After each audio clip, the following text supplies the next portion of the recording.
What is going on, everybody? Welcome here in downtown Royal Oak. We're live at Arts, Beats, and Eats. It's Big D Energy. My name is Neal Ruhl. You know this guy, Mack, Darren McCarty. Joique Bell's running around here somewhere. He'll be with us in just a couple of seconds as well. But happy to have you with us on our YouTube channel, also on the radio as well, 93.5 The Roar, 99.1 FM, and also 94.7 WCSX HD2. But college football's up and going, but bigger than that, D-Mac, which is crazy to say that there's something bigger than college football. We are here at Arts, Beats, and Eats. This is where it all goes down in Royal Oak. Oh, it absolutely does. Get in here, bro. Get in here. Gosh darn it, what is this? I mean, come on. There's Joique Bell. We just had to, I can understand why we were late. You look at across. Guys, not only, there's lobster corn dog. A lobster meal, you picked that out. I can see it right across here, but right. And a lobster paella. That's exactly what happened. I'm late because I saw some lobsters. Here, tell everybody. Yeah. Tell everybody, don't just tell us. Joique Bell in the house as well, but no, we're happy to be with you here at Arts, Beats, and Eats. I'm happy to be here. You know, just a little confusion today. There's a lot of stuff going on here, man. I'm enjoying the festivities. It smells good out here, though. And that's going to be a problem. I'm going to tell you guys that right now, just right up front. You know, the barbecue trucks, as we talked about, the lobster corn dogs. You got the knockwurst and bratwurst people across from us. That's the big smoker over there. Big smokers going. There's some problems here, Joique. That's all I'm going to say. There's gotta get problems. You right. There's not. There's one problem. 99 no problem. You can get your feast on. I mean, you got fudge right across the. You got Greek and. No, it is though. Is that German right here? Absolutely, man. There you go. Knockwurst, bratwurst on a bun. You got it all down here. It's Arts, Beats, and Eats. Big time. Guten Tag. Wunderbar. Big time concerts going on as well. D-Mac, the celebrities in the house. Now, nobody can walk by without stopping and saying hi to D-Mac. You know how that goes. But we are with you here on Big D Energy. Happy to have you along for the ride. College football underway. We'll touch on it all. Scheduled to be joined by a guest as well. Mack Wilson, linebacker from the Browns, Alabama Crimson Tide alum as well in terms of the football program there. And they certainly got some big things coming up. They opened the season up against the Kansas City Chiefs, and that's going to be one of those games that you keep your eyes on if you're an NFL football fan as well. Got some Michigan State stuff in the fold. They kick it off tonight. Northwestern and the Michigan State Spartans. Michigan tomorrow at noon against Western Michigan. We'll break all that down. Brad Holmes met with the media. He explained the reasoning behind some of the transactions that they made in terms of adding and cutting players and all that stuff, adding young talent. The Dan Campbell experience as a whole, and I really want to pick Joique's brain on this because there was an article in The Ringer, and I got a chance to read it. And it was, he brought a lot of energy. Even in print, he brings energy, Joique, and we'll discuss that a little bit later on. Is there a fine line with that? The NFL draft, and speaking of Joique Bell being here, who needs the NFL draft, Joique? Because they did a breakdown of guys in the league, and by far there were more undrafted free agents. You can relate, right? Won't you look at that? Won't you look at that? Maybe we're making too much of the NFL draft. I don't know, but we'll discuss that as well. Got some picks for you coming up for the weekend as well. I'm going to get you right on Saturday, D-Mac. If you fight, we're in a mobile MyBookie studio right now. Absolutely. Well, you know what? Because anybody be prepared, because what Neal's talking about is he's going to give you the bailout game. We've talked about it all week, how he makes sure he watches the Hawaii game no matter what. So we're going to give you that. And what you have to do is make sure you go to our studio sponsor, even mobile, mybookie.ag. Why? Your sign up, your first bonus, 100% match. You put 100, you get 100, that's 200 to bet with. 500, 500,000. So far, so I'm going to stop there. I'm going to have to take my shoes off to count. But mybookie.ag, use the code Woodward to get the match bonus. Now, perfect time as the 18-week football season starts up, and we got college games. You got Michigan, Michigan State, and the Hawaii game. So, mybookie.ag, sign up today if you're not already there. Bet anywhere, anytime. Obviously, if you have a gambling problem, call the gambling hotline, 1-800-HELPLINE. There you go. You can find it online. Find it online. That's Big D Energy. Joique Bell, Neal Ruhl, Darren McCarty here at Live Arts, Beats, and Eats. Come and say hi. We are Woodward Sports Network. We'll be right back. I'm looking to bring on another HVAC tech right now. We are recruiting 5 to 10 techs a month. We're looking to grow and expand. Every new tech we hire is from Northwestern Tech. The hands-on training is fantastic. They're always my first call. We love hiring Northwestern Tech grads. They come out trained and ready to work. Our program is only 10.5 months, and our next classes are starting soon. So why wait? I'm looking to hire Hire a graduate of Northwestern Tech. Northwestern Tech. Northwestern Tech. Michigan College. Back at it here, Big D Energy. We are live from Arts, Beats, and Eats in downtown Royal Oak. My name is Neal Ruhl. Of course, he's D-Mac, Darren McCarty, 4-time Stanley Cup champion, former Lions great Joique Bell here as well. Happy to have you along for the ride. College football started last night, and Michigan State plays Northwestern, but I do have a real quick question that I wanted to ask both the audience and you guys. Ohio State, it was a little bit of a slow start from them, but they kicked it in gear in the second half. They scored 35 points in the second half of that game. And Joique, do Michigan fans want that smoke? Because we saw some elite playmaking ability. C.J. Stroud passed for almost 300 yards. A lot of that came in the second half. Ohio State looks like they're ready to roll again, Joique. They played Minnesota. Relax. Well, when Michigan beats Minnesota, I was told it's a big deal. So which is it? Relax. And and you know what, though? It's funny because I actually spoke to some of the Michigan players. Yeah. And they're buying in. They said this year is different from other years. They said that even the players, their thought process, the way that they want to play this year, they're more in tune with what the coach is saying. They're really buying into what he's pushing ever since the name, likeness, and image has come out. He's been helping a lot of players with money, even walk-ons, earn more money off the field, and they really feel like he really cares about the players. And so now they're starting to have like a new light on. Wow, he really does. He really does care for us, and so I think that's going to play a major part in this team and how they play for in the upcoming season. Because I've seen how players play when they are playing for a coach who they care about and who they respect. And I will give you an example. We start off the season 2015 1-7. You remember? Right. Your heart was hurt. Your heart was crushed. And then we came back the second half of the season, which we could have very well went 8-0 that last 8 games. We weren't playing for anything, but at the same time, we wanted to win because we wanted Coach Caldwell to be successful. And I remember he came into the team meeting room. He sat down in front of the whole team. Well, he didn't really sit down. He never sits. He walks around all day. But he's walking in front. He said, "Listen, guys, I don't want you guys to be successful for me. I want you guys to be successful for you. I'm rich enough to pay a king's ransom. I'm set. I want you guys to be successful. I know how hard you guys work." And I remember him saying that, and it really sat home. So, it's true what he's saying. Like, he really wants us to be successful, and we kind of took home to that. And we went on the streak, and we finished the last 8 games 6-2. Lost on the ghost face mask to Green Bay on the Hail Mary, and that game kind of trickled into the following week against the Rams. And then after that, we kind of won out. So I know what it's like when you can have players who respect the coach and want to play for the coach, not because they fear him, but because they respect him and love him. And so I'm excited to see what Michigan do this year. Two things last night of the Ohio State, Minnesota. The atmosphere was electric, and it was, and that was across the board in college football. It was incredible. But that's the one thing across the board. But right. where that's the first game I turned on and was like, wow, fans are back, and it's the college game, and especially the Big Ten. It's got something.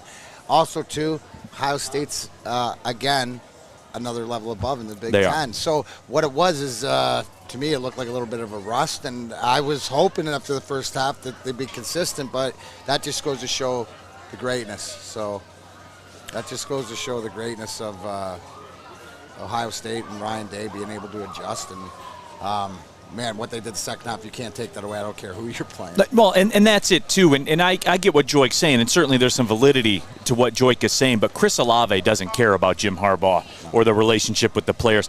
He is dynamic. I mean, D-Mac, he touched the football 4 times yesterday. It's 117 yards and 2 touchdowns.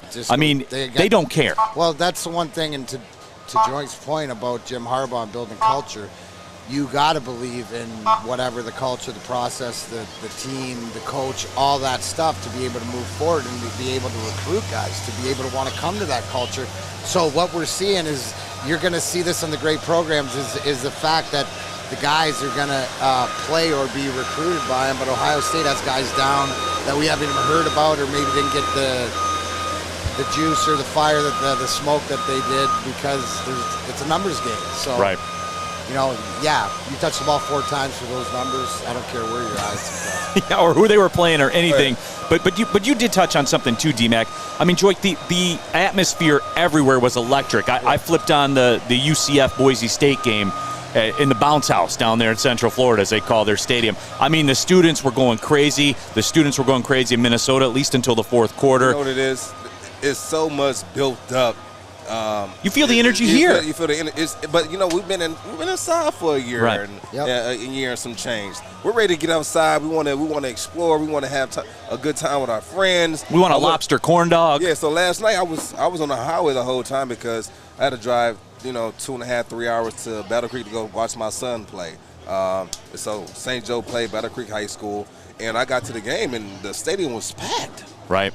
I mean, it was electrified. I mean, my son's team beat them like 60-something to 20-something.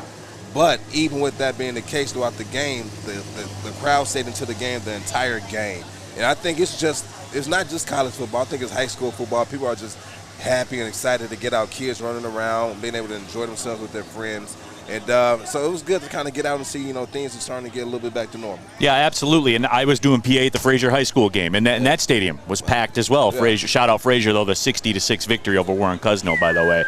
My boy Brady Berezowski, 5 touchdown passes, getting recruited to Division III schools, man. That's what college. That's what high school football. That's what it's about, man. Yeah. Great kid, great family, opportunities to play at the next level. Opportunity. I mean, I was talking to a parent whose son is at a D3, and it was hard for him getting there and trying to get adjusted, but he's getting adjusted and just, make the best. Listen, make the best out of any situation you're in. You can't control who you're playing. You're going to control how you play. Yep. So I remember I went to U of M football camp going into my senior year that summer. And when you go there, it was over 2,000 kids at this particular camp. So how can you get noticed? And so I remember I was sitting down on the fence. I was sitting there with my team. And I have teammates from all over, from Texas, from Florida to Alabama.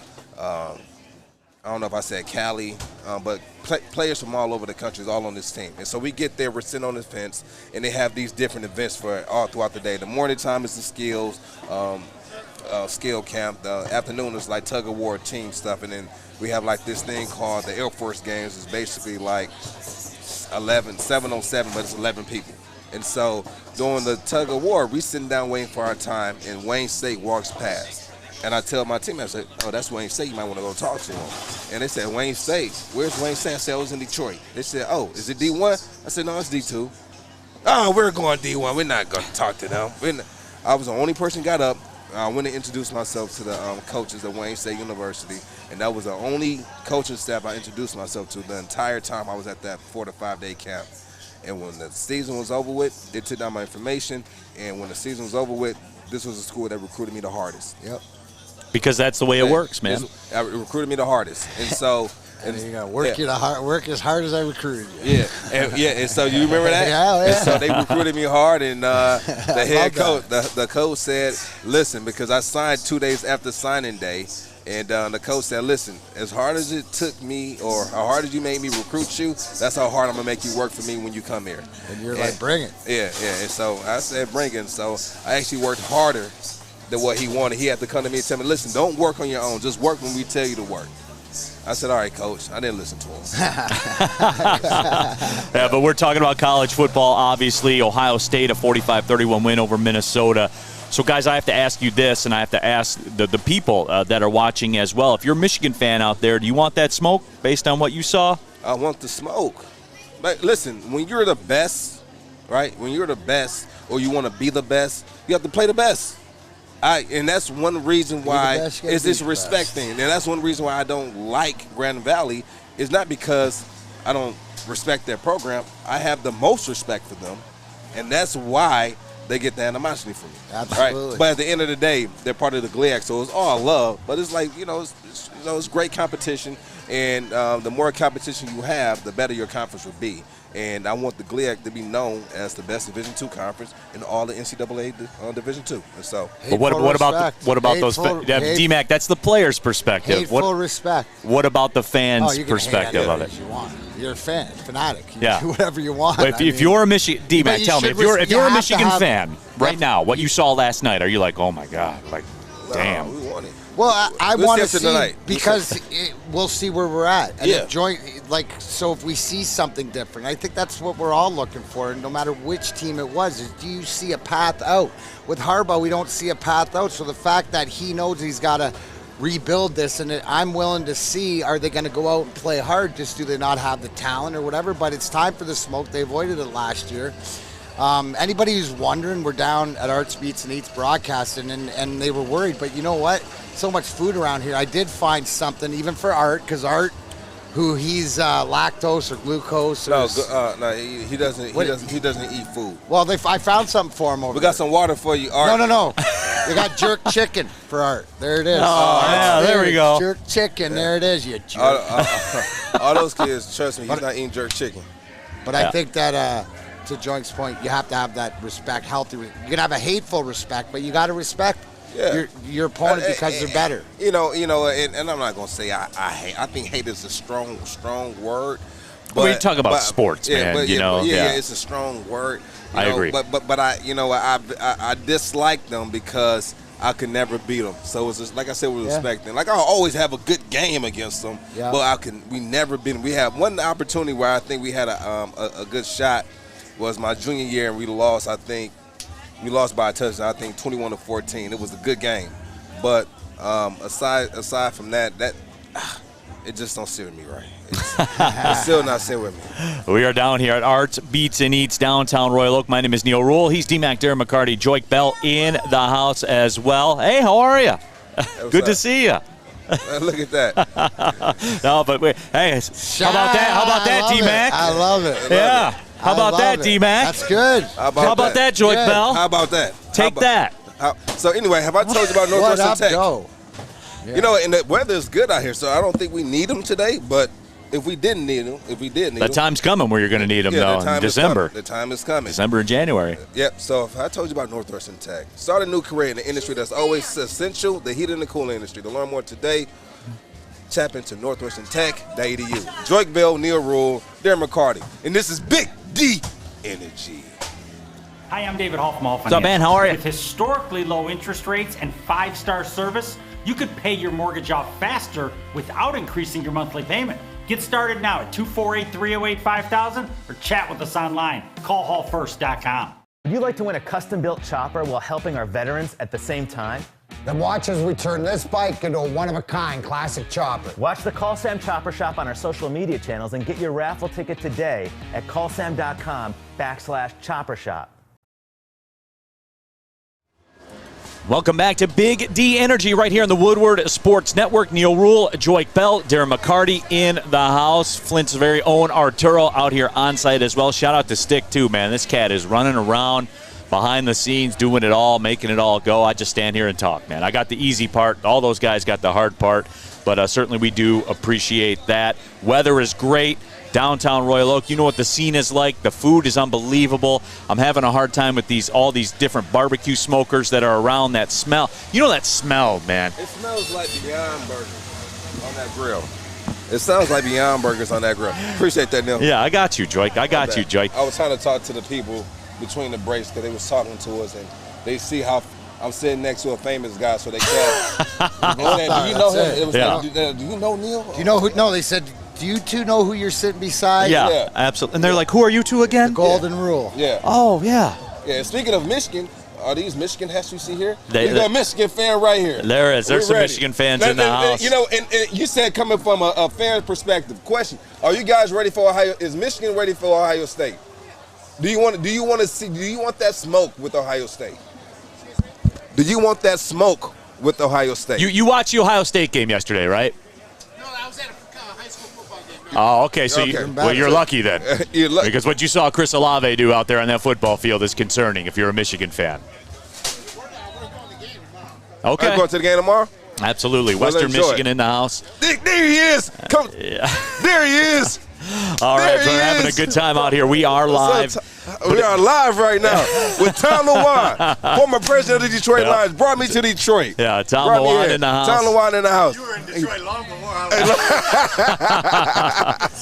was. It's good to see you, Tom. Good to see you, Tom. Take it easy, man. Hey, that's the man right there, man. I love Tom, man. Great people.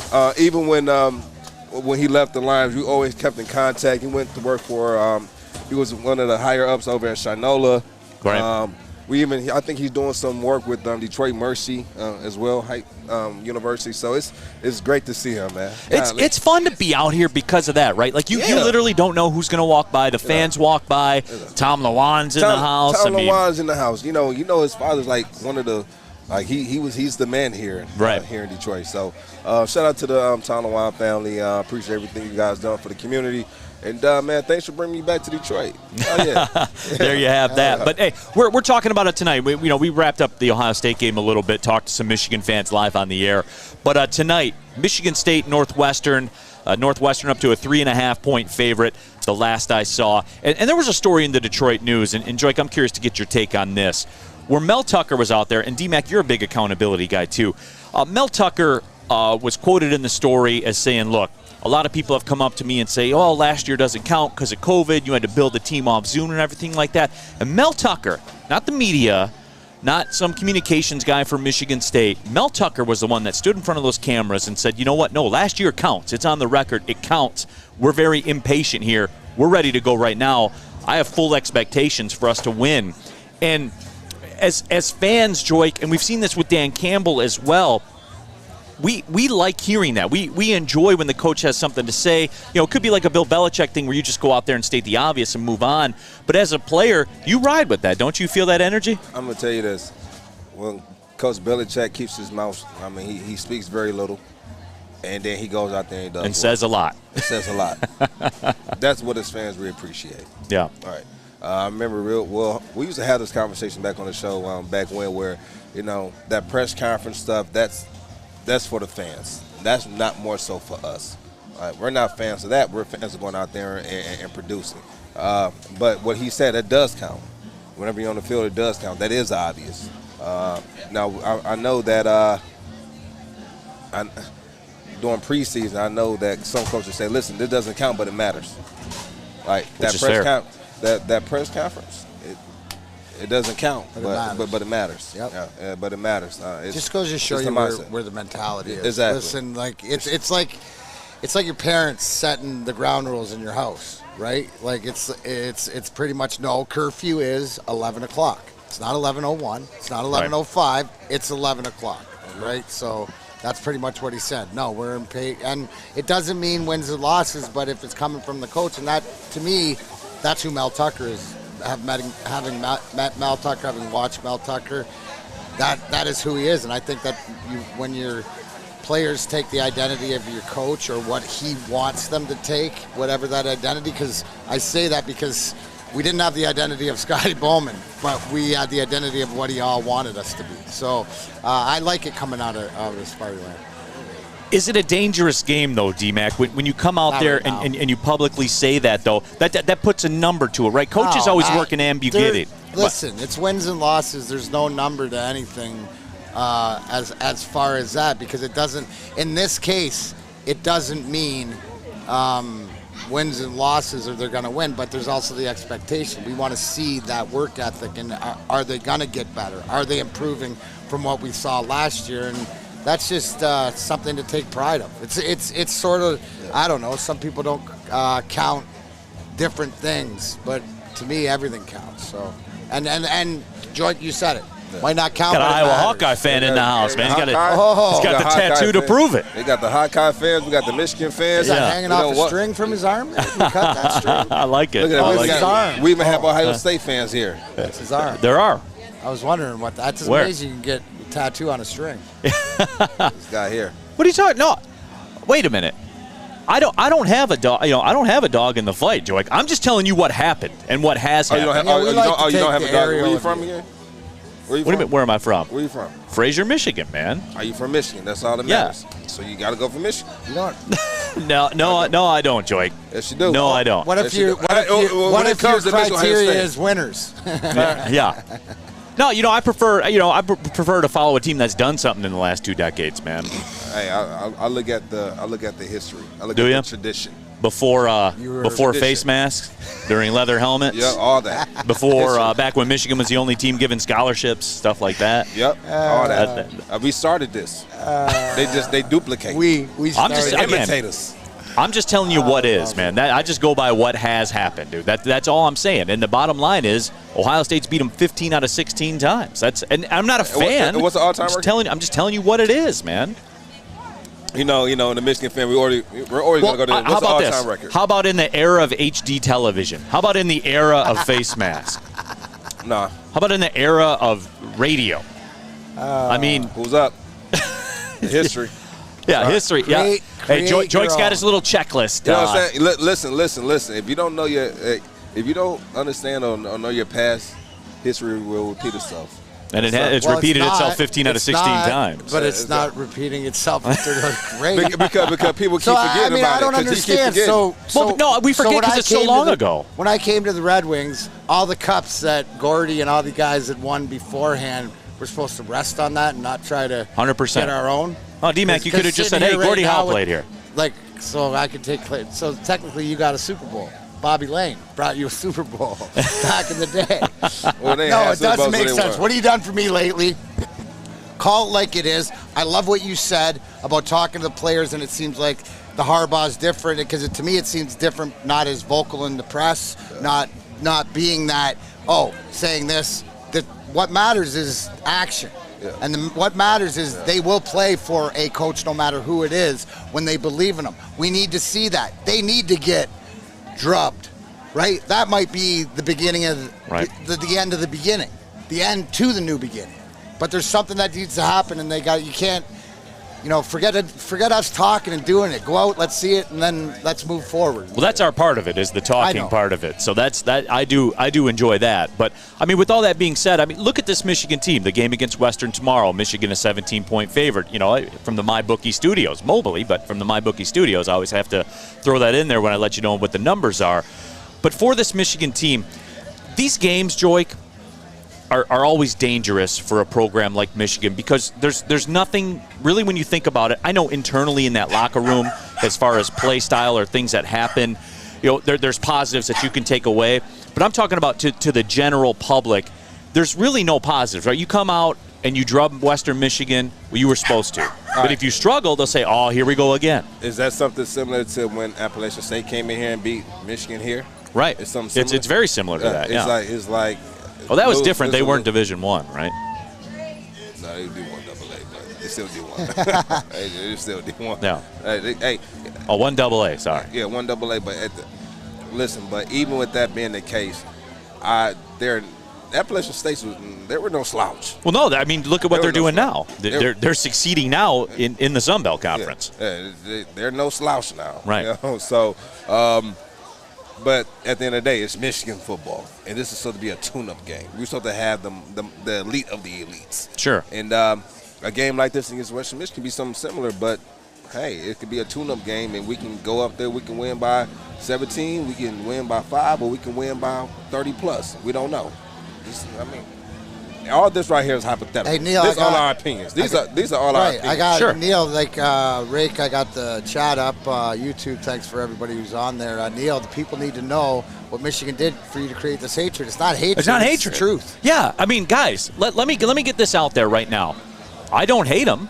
I don't. I just go by what happened. See, I don't get caught up in the feelings and the big house and buy into all that stuff. I go by what the score matters to me.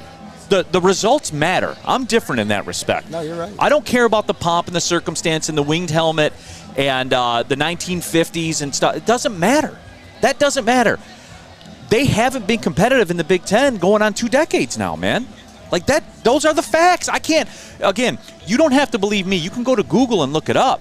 to confirm what I'm saying, but you just believe me and save yourself some time. But, like Tupac says, how do you want it? Do whatever you want, That's fine with it. It's not, guys, it's not hate. I do see Mike G, that Zeke T-shirt is dope. Yeah, it is. It's a vintage T-shirt Friday here, so I have my Isaiah Thomas, which I do want to touch on, which we'll do after we come back from the break. I do want to touch on because I have an Isaiah Thomas thing with Steve Yzerman that I do want to bring up, D-Mac, and I think you're uniquely qualified to comment on that.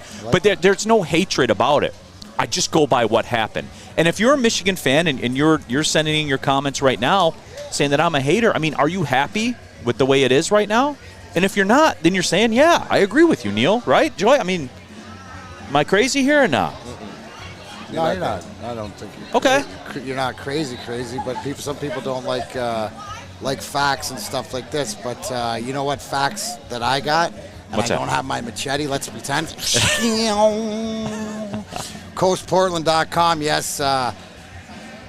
CoastPortland.com. Go to WSN 20% off. But again, it's Friday, so here we're going to give away some of these lamps, all this other stuff, like you said, to do it yourself for the first time. You got the machetes, the knives, all the lamps, everything else. Today's winner, we're going to give it to Sir. Man, my power went out at 11 on Saturday. Generator didn't kick in, and I was not happy. Completely dark. Thankfully, I have my Coast products. You get headlamp. Look, you get some more. We love that. So, Sir, look for an email from Mike Broadwell. You too can get in on hashtag Howie Coast anywhere your Woodward Sports Network. Be given away on Fridays. Until then, go to CoastPortland.com. WSN 20. Check them out. Okay, you thirsty little spin goblins. I want you to pedal into the next dimension. Spin it! Spin! Spin! Uh-oh! Carmen's falling behind. Let's give her the hiss of shame. Spin! Spin! Spin till you bleed! Don't ride the bike of shame. Come to Planet Fitness and find your own lane with tons of equipment, free fitness training, and no hissing. Join today for just $10 a month. Welcome back to Big D Energy right here on Woodward Sports Network. Also, if you're listening on the radio as well, 93.5, The Roar, 99.1 FM here in Detroit, and, of course, 94.7 WCSS HD2 as well. My name is Neal Ruhl. He is Joique Bell, former Lions great. D-Mac, four-time Stanley Cup champion in the house. Flint's own Arturo out here on site producing. Big shout-out to Stick, too, running around, man. Stick, Adam, all the guys, dude. They did a lot of big-time work here today, and we're happy to have you along for the ride. But somebody brought it up. It was Mike G that brought up my vintage Isaiah Thomas T-shirt, and I bought this for a reason, and I've talked about this in the past, and it bothers me the perception of Isaiah Thomas, both nationally, to some degree locally. Isaiah Thomas, you can make a case, was the greatest athlete in the history of Detroit sports. That he was very comparable to Steve Yzerman in that he walked on the scene alone, right? I mean, for all intents and purposes, walked on the scene alone and lifted a franchise, not only that, lifted a city to greatness, to multiple championships from nothing, more or less. I mean, you know the story, D-Mac. I mean, the Pistons were playing in the Silverdome. There'd be 1,500 people at the game. The Red Wings had to give away cars at Julius Arena to get people to come on. I mean, it was a barren, barren time. And Isaiah Thomas is exhibit number one to me on that. And Steve Yzerman, too. I feel like Steve Yzerman never got the love that he deserved because, as I've said before, he was the third best player on the planet. It was Mario and Wayne, one, however you weighed that. And Steve Yzerman was clearly the third best player on the planet walking around for a decade. It ain't Detroit versus everybody just recently since the T-shirt came out. It's always been that way. It's always been that way. Yeah. I think that the difference is because, and Steve Yzerman got the props here and throughout, but not nationally. And that's because he's not the gregarious, outgoing guy, but he's the likable, lovable guy. I think Isaiah, because he rubbed some people the wrong way nationally, never gets, you can never get the right props. But I think here in Detroit, for what he did for that time, for us that were around, especially the Bad Boys days and stuff, he does deserve that. So, I think those two guys are integral as part of coming here with nothing and then building around them and then evolving this sort of game. But I think it's because of, like, if you say, well, who's a more like person, Isaiah Thomas or Steve Yzerman? Well, that's hands down Steve Yzerman. Yeah, no doubt. But it doesn't go to so the respect of the player's ability gets foreshadowed by the human. Does that make sense? No, it does, and I get that to a degree. But Joique, I mean, you know this as well. It's just I'll never understand why. We chatted about this with Miguel Cabrera and some of the shine. I thought he deserved a little more shine, but it's one of those things for me that I'll never understand it. He didn't get enough shine, did he? No. He did. Well, are they waiting for the 3,000? Are they waiting for the 3,000 hit? What are they waiting on? Or maybe. I don't know. I don't know what the story is. Gosh. I mean, he's about 40 hits, 37 hits away? But here's the thing, right? I think it'll be bigger nationally where more people, because he becomes, the 8th overall to hit 500 and 3,000. So, like, I think when you make a top 10 in history, the people that aren't usually paying attention to diehard baseball fans or whatever will take more notice. But, again, Detroit versus everybody, so a lot of that is you don't get the props you would in other cities. Sure. Right? So, I think you have a comment, but I think a lot of that goes, it goes back to who didn't like him or whatever, like the Jordan, the Bulls, the Pippen of that era. So you sort of get squashed, and then you go to if we're talking about Isaiah, and you go to the Dream Team, and you go to not making that team. So people automatically go, well, if you can't make the Dream Team, no matter if you know the politics behind it, and it was a personal issue other than the talented issue, it still doesn't matter. You get that knocked down because you weren't there. Does that? So that's. I mean, he's capable. I think he has that. I think he's going to surpass that number. I mean, they have 20 games left. Right. Are you talking about Miguel? Yeah, Miguel. What? No, they got what did they say? 26 games or something. About around 35. I think around 35. Yeah. Give or take a couple. Got some reaction to the Michigan discussion as well. My guy Derek says we talked about this exact thing before. I'm with you on this one. Let me see. DMAP Zoom says, I'm pissed about how abysmal Michigan has been, and I think you're seeing more than that.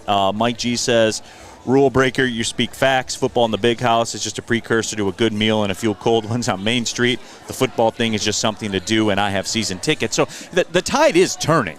I mean, the Michigan fan tide is turning, where you can just count on them. And, Joique, you talked about this before, like the huge crowds always roll out. At some point, man, you run out of stories to tell. At some point, you do. This has to get turned around, or apathy will set in, man. You know what? Do you think it's coming? Yeah, I do. Because what's going to change? What's going to change? Ohio State is in a different stratosphere than the rest of the Big Ten. I hear you. So say they win every game in the Big Ten and then lose against Ohio State. Are you going to say, oh, they're not winning? Are you? No, there's progress. Yeah, there's progress. Still not up to the level. But I did those shows, Joique. I was on the air the day that he was hired. That's just not what I was sold. When you saw those games, did you see a lack of effort? Did you see a lack of talent? Did you see a lack of coaching? Yes. Yes. All three? Yeah. Yes. All right. Well, right now, Joique, we're joined by our guest here on Big D Energy. He certainly does not have a lack of talent. He certainly does not have a lack of energy. Does not. He's a linebacker for the Cleveland Browns, played his college football at Alabama. We welcome in Mack Wilson Sr. Mack, appreciate your time. How's things, man? You guys getting ready to roll, huh? Yeah, appreciate you guys for having me. Yeah, again, we're getting things ready to roll. We got a little three-day break, so we off right now. But, just trying to recover and get ready so we can focus up ahead of the next week. And it's funny because we all signed with A3, so we're all part of the A3 family, and we always try to keep in contact with the guys. So, real quick, Alabama's own second team All-SEC 2018, fifth-round draft pick 2019. Hey, so question, what was the hardest transition leaving from Alabama going straight into the NFL, and how's that transition been for you, and how did you kind of equip for that? Honestly, I wouldn't say it was a hard transition because I feel like Coach Saban does a great job with preparing his guys for the next level, which is the National Football League. The only thing I'll say I really had to adjust to is just learning how to be a pro and just adjusting to the speed of the game. But other than that, on the work side, the respectful side, and just knowing how to go about my business was something that, I was taught within my 3 years. Okay, that's pretty dope. So I remember when I came to the NFL, I played with a lot of great players from Marshawn Lynch. I had Fred Jackson, C.J. Spiller. But one of the guys who was really influential in my development as a player, the coaches were obviously, but one of the players who kind of taught me some of the ins and outs was Frederick Jackson. Do you have one of those guys on your team that you can look up to that you say, listen, certain situations, what should I do here? How should I take care of my body? What type of diet are you on? What do you do, post-practice? What do you wear during practice? I remember Fred Jackson, he would never tape his ankles. And I'm like, why don't you tape your ankles? He was like, well, when you tape your ankles, it's going to weaken the tendons around your ankles that supports it. So I'm like, oh, that's pretty dope. Let me stop. And I started doing it. My ankles were sore for a while, but after a week or two, that soreness went away and I never had any ankle problems. So who's that guy been for you? That guy would probably, most definitely be a guy named Sean Dion Hamilton that I played on the same team with in high school. We played together in high school in Montgomery, and both of us went to the University of Alabama. And I was able to, just kind of go up under his wings. And he was just one of those guys who helped me get to where I'm at today. And if I have any questions, he's definitely one of those guys who I reach out to for any advice. And he just was that guy who was a role model for me, coming up. Didn't really know too much. Right now he plays for the Detroit Lions, linebacker. And on my team, I would say Anthony Walker, one of those guys who come from the Indianapolis Colts, who played alongside Darius Leonard. So, he's seen a lot. He's like going on his 5th season. And, he just have a lot of knowledge. And he definitely was one of those guys who I reached out to when we first signed him here in Cleveland. And, he just don't know. He taught me a lot, within the time span of us being together right now.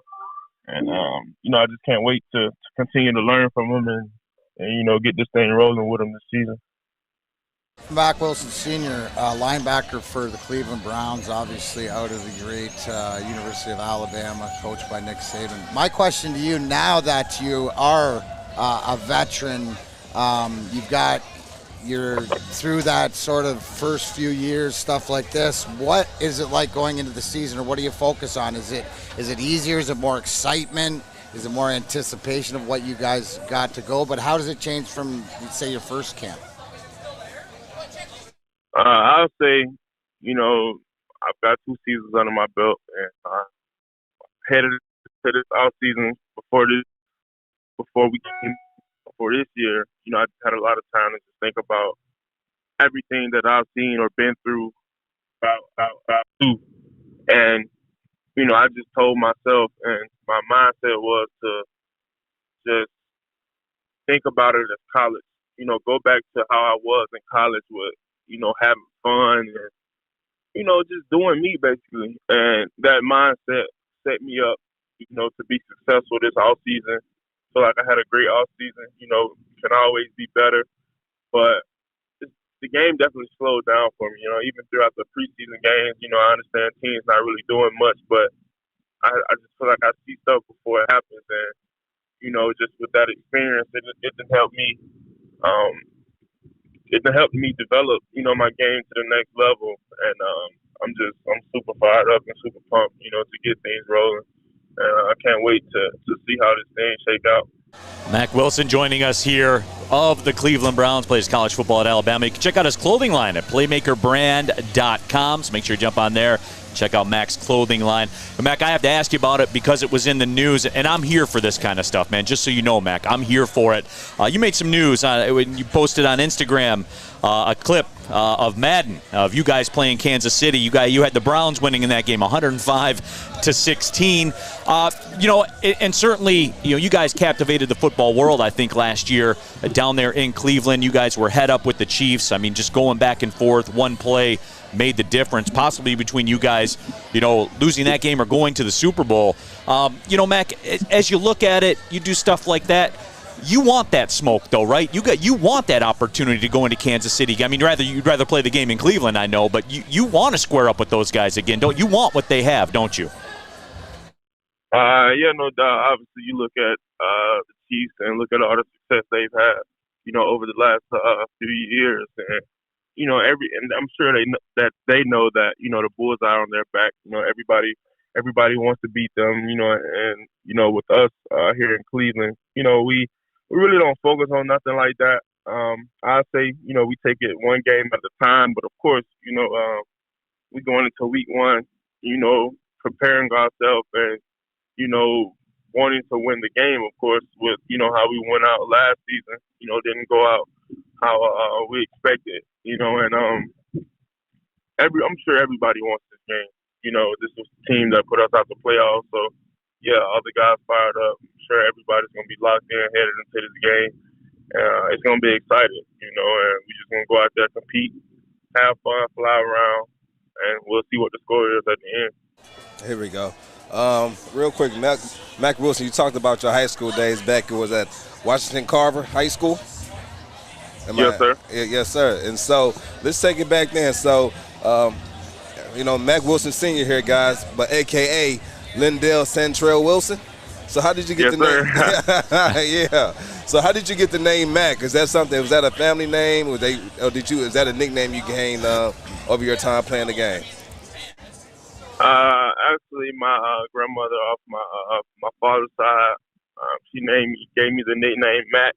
Her middle name is Mack, and she said that when I was little, I used to eat everything, so she started calling me Fat Mack, and Mack was just a name that stuck with me, and I kind of liked it, so I just started, getting people to start calling me Mack. People really didn't know my government name, so Mack was just. So I just put your government out there. I just put your government out there. Well, Mack, we certainly do appreciate your time. I got one more for you here before we let you go. We were talking about this college football thing with Michigan and all the Michigan fans here in our area. Down there at Alabama, SEC, can you tell these Michigan fans that it just means more down there, Mack? Because it does, right? Does it mean more? Oh, God. Oh, yeah, definitely. Alabama, it's just Alabama is like, I don't know. Honestly, I feel like back like around my freshman or sophomore year, we would have been able to compete with some NFL teams for sure. There it is. Mack laid it down, man. Mack laid it down, no doubt about it. You can check out his clothing line as well. Hey, just go to playmakerbrand.com. Mack, we certainly do appreciate your time here today. Good luck with the season, and we'll catch back up with you. Yes, sir. Thank you. All right, Mack Wilson, senior of the Cleveland Browns. He said it means more. It's funny he said that, right? Because when I was in college, I always thought about what happened if they had like the best NCAA school played the worst record or the worst team in the NFL. That's boys. Yeah, I know. What would happen. What would happen. What would happen? Joique, like this, we talked about this before. It was Alabama versus Cincinnati. The Cincinnati Bengals have pros at every position. Alabama has pros at 10 positions, 7 positions. As far as that year's team, Joique, come on, man. Probably so, but it would be interesting. It would be interesting. D-Mac. I don't know. If the Red Wings played the best college hockey team in the nation, you guys would win 12-0, right? No, I don't know if it would be that bad, but it's got 8-0. No, I'd probably You said who? But they were a good team. No, we're talking about the Red. No. We're not talking about my team. We're talking about the Detroit Red Wings, the worst placed team, playing the best college team, or the Buffalo US Sabres national team or whatever like that. They probably 7-2, maybe 8-2, something like that. So they get a goal or two on them. You're saying? It depends. If they had to play a team back in my day, dude, they'd have half of them quitting. No. Here's the thing. Back in the day is if I got to play against somebody, and this is where the junior hockey mentality or whatever, as you get better, as you grow up, because you have that man versus boy mentality, right? Where it's that growing, and you learn how to become a man. Now, when you learn that you can do man stuff. I'm just saying, I don't think football. You said that man mentality, but say you have a team where one majority of the team are 24 under. It's say majority of the team is 24 under. And you say you go against a team, you go against a college team, you know, they got, you know, some upperclassmen. You know, they got some guys. I just think that there's pros versus amateurs. I'm not saying it couldn't be a game, but I don't. And maybe one game we've seen it in 1980, the Olympic team, we could do that in the 80s. They saw that, but not in a series. Yeah, especially in football. We'll take a break. When we come back, we'll talk a little bit more about the Detroit Lions. Brad Holmes spoke to the media yesterday. Dan Campbell's story in the Ringer as well. Who needs the NFL draft? Do we value the NFL draft too much? We'll get to your comments, too. A lot of you are fired up about the Michigan football thing. Man, hour of the show done already. We're coming down the stretch on the whole week on a Friday. We're live at Arts, Beats, and Eats. It's Big D Energy here on the Woodward Sports Network. I'm looking to bring on another HVAC tech right now. We are recruiting 5 to 10 techs a month. We're looking to grow and expand. Every new tech we hire is from Northwestern Tech. The hands-on training is fantastic. They're always my first call. We love hiring Northwestern Tech grads. They come out trained and ready to work. Our program is only 10.5 months, and our next classes are starting soon. So why wait? I'm looking to hire a graduate of Northwestern Tech. Northwestern Tech. Northwestern Tech. Back at it here, Big D Energy, Woodward Sports Network, live downtown Royal Oak. Arts, Beats, and Eats. This place is popping. I mean, I keep getting smacked in the face with that barbecue. By that wind, I'm just sitting downwind, so it just keep and just it's beating you up, man. I'm just waiting for somebody to bring us some stuff to try. Man. I'm throwing the universe. Like a lobster corn dog from across the way here. I saw the corn dog. Somebody was eating, someone was eating one of those, what you call it, corn on the cob with the big. Would they put the butter and the Parm cheese on it? It was huge. The street corn? Yeah, that had to be GMO. There's no way. That was GMO. That was too big to be having. I'm hungry. Hey, can we get something down here? Can we get something down here? Like something that can eat. Oh, we need something, man. They taking pictures of food on their phone. Putting it on the gram. They taking food porn. You know what, though? And this people think that this started off as a sports show. Actually, this show actually started as a food show. We always talk about barbecue and smoking with Sean. Sean would talk about how he would go in the house and he'll start prepping all the meat before he put it on the smoker. And so coming here, he would have had a field day. I want to have a field day, but, I'm behind this camera, so I can't eat on camera. Only for another hour, though. Then we're free to go. Yeah, I got to cut out, though. I got a tea time today. You got a tea time? Oh, yeah. I have 2:20. Where at? Over at the Orchards. It's my spot, man. Orchards. Yep, Orchards. Up in you want to Washington go? Township. If you guys want to bet, make sure you go play against Neal Betting. He has a handicap of 23. I'll take that, yeah. No such thing as. Well, I want to be honest, Joique. It's a 22. You like that play right there? Well, I don't like the fact that anybody gets more than a shot of hole. I don't either. 18's the cap. You know what? Real quick. 18's the cap. Off the script here. Did you hear that somebody over there in the crowd just asked, "Where's Maz?" Did you guys hear that? No. Really. Somebody just said that. Where's Maz? Where's Maz? Where's Maz? So Maz getting the love out here in these streets, guys. Is that Terry Foster walking up? Hey, if it took Joique this long to find this, it's going to take Maz a long time. Don't expect Maz at any time. Yeah, absolutely. But we are live here at Arts, Beats, and Eats. You know what it is. You know the drill down here. The crowd's electric. Everybody's fired up to be back outside and doing some things together. And Bobby Brown going to be here playing on Monday, man. Don't be cruel. I like Bobby Brown, man. Okay. I would slide through and check.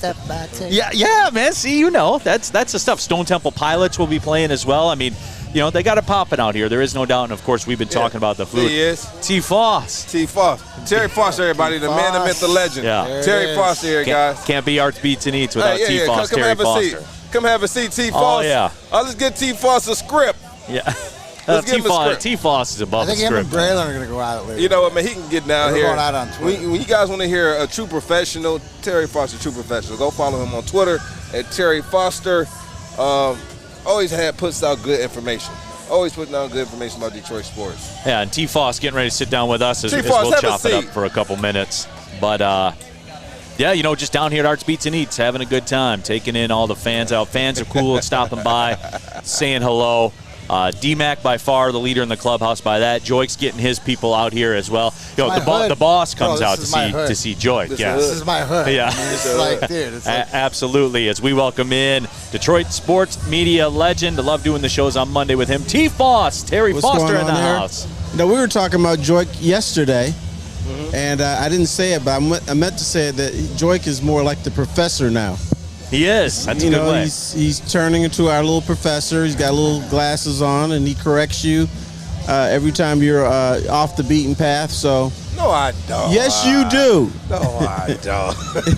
I'm not that guy. I'm interested, Terry. I can't correct guys who've been in the business longer than me. Now, here's what Joique does. If you say, professional athletes don't appreciate fans, he'll say, no, wait. You can't say that. We do appreciate the fans. We definitely it's like the little professor. Bunch all athletes into the same category. I don't think that's correcting you. I think that's just giving you the professional athlete he's correcting me right now. He just said, I don't do that. Now he's doing it. But he was doing it, exactly. Right. Joique, did you enjoy signing autographs for the fans? You know what, though? When I initially started doing it, it was a little bit overwhelming, and I had to put it into perspective. I'd rather people know me for what I do than not know me for what I do. So once I changed my thought process, I actually started enjoying it a little bit more, a lot more. Here's the thing. Treat me like you want to be treated as a human being. Exactly. So don't you run up to me and the kids are older now, but if it's like you're doing stuff, just be respectful. That's all it is. T-Foss, do you like signing autographs? I don't sign autographs. No? You take pictures? You funnel them to your agent? See, he can make that comment about the athletes because that's the way he is, right? That's because I'm gonna tell you this. When I'm sitting nobody down wants eating, my autograph. I know that's not true. If I'm sitting down eating with my family or something like that, I will have people come up to the table, and they're not really obnoxious. They're cool. They say, listen, when you're done eating with your family, you mind we can take a picture. That's great. I say I appreciate that. That's fine. Okay. All right. So I don't mind. I haven't had any person just. Yes, I have. I'm like, listen, I got my hands full. I can't sign it right now. And they don't think I'm rude or anything. It's just like, look, I'm carrying too much stuff. So, no, but for the most part, no, I never had any really bad fallouts with fans. Or he's eating something. Look, I got a slab of ribs in my hand. I can't autograph it right now. Can we wait? I'm gonna correct you here because I don't eat. See, ribs. he does it. There he goes again. That's but 3 he doesn't times eat he's correct. ribs. You gotta correct him. Accountability. Don't be spreading false rumors about my man eating swine. You don't eat swine. Joique, you know what? Go ahead, Terry. You brought up the swine. I used to. We, every Friday, the Muslims would make fried fish in my neighborhood, and then they always say, "I don't eat that swine." But then this dude, he pulled me across his. Yes, they do. They eat bacon and ribs, but the rest of the pork they don't do. So bacon and ribs don't count. Yeah, well, it's everything's narrative based. That's right. I guess that's subjective. Yeah, everything's narrative based. I'm gonna tell you the hardest thing that was for me to give up was my dads and my moms. They'll team up on the ribs. And so my dad will get them, my mom will season them, and then my dad will cook them in a grill or in a smoker and take them out when they're halfway done and then bacon the rest. When they take them out, they're falling off the bone. Delicious. Delicious. And it was a season to perfection. Then we had our homemade barbecue sauce. Oh, that's the one thing I do miss about eating animal product. That's the one thing I miss. Well, Joique, if there's anything you can want down here at Arts Beats and Eats, if Joique's walking these streets right now, I'm gonna walk down here and see if they have anything on that smoker that I can eat. Anything. Like, what's a for instance on there? What would they have here that you would dig on? They have let's say they had a Beyond Burger on the grill, smoking it down there. They don't have a Beyond Burger in the smoker, wait. Are you saying that at Arts Beats and Eats, if he wasn't, I disagree. If he was going to find a... See, he's the one who corrects people. He's the one that corrects people. I just corrected it. If you're going to find a Beyond Burger or a vegan burger, I would expect it to be at Arts Beats and Eats. You're right. It would be because Arts Eats and Beats has like a little sign up that says we have vegan products, we have non-dairy, We have low Garlic fat. ginger candy We have a bacon. whole bunch of stuff. Do they have Terry. the shakes here too?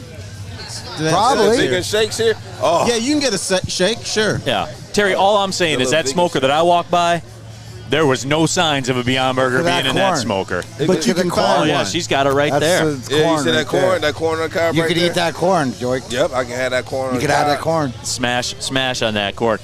They got the German potato soup right here. The pretzel for you. Pretzel with the side of brown mustard. They got some fudge. Well, Terry, we were talking a lot about Michigan football Yeah, here. I thought you were talking about something. I interrupted you. No. The fans, on our YouTube thread, the fans there that are participate in the chat, I'm sensing some cracks in the Michigan Fandom Foundation.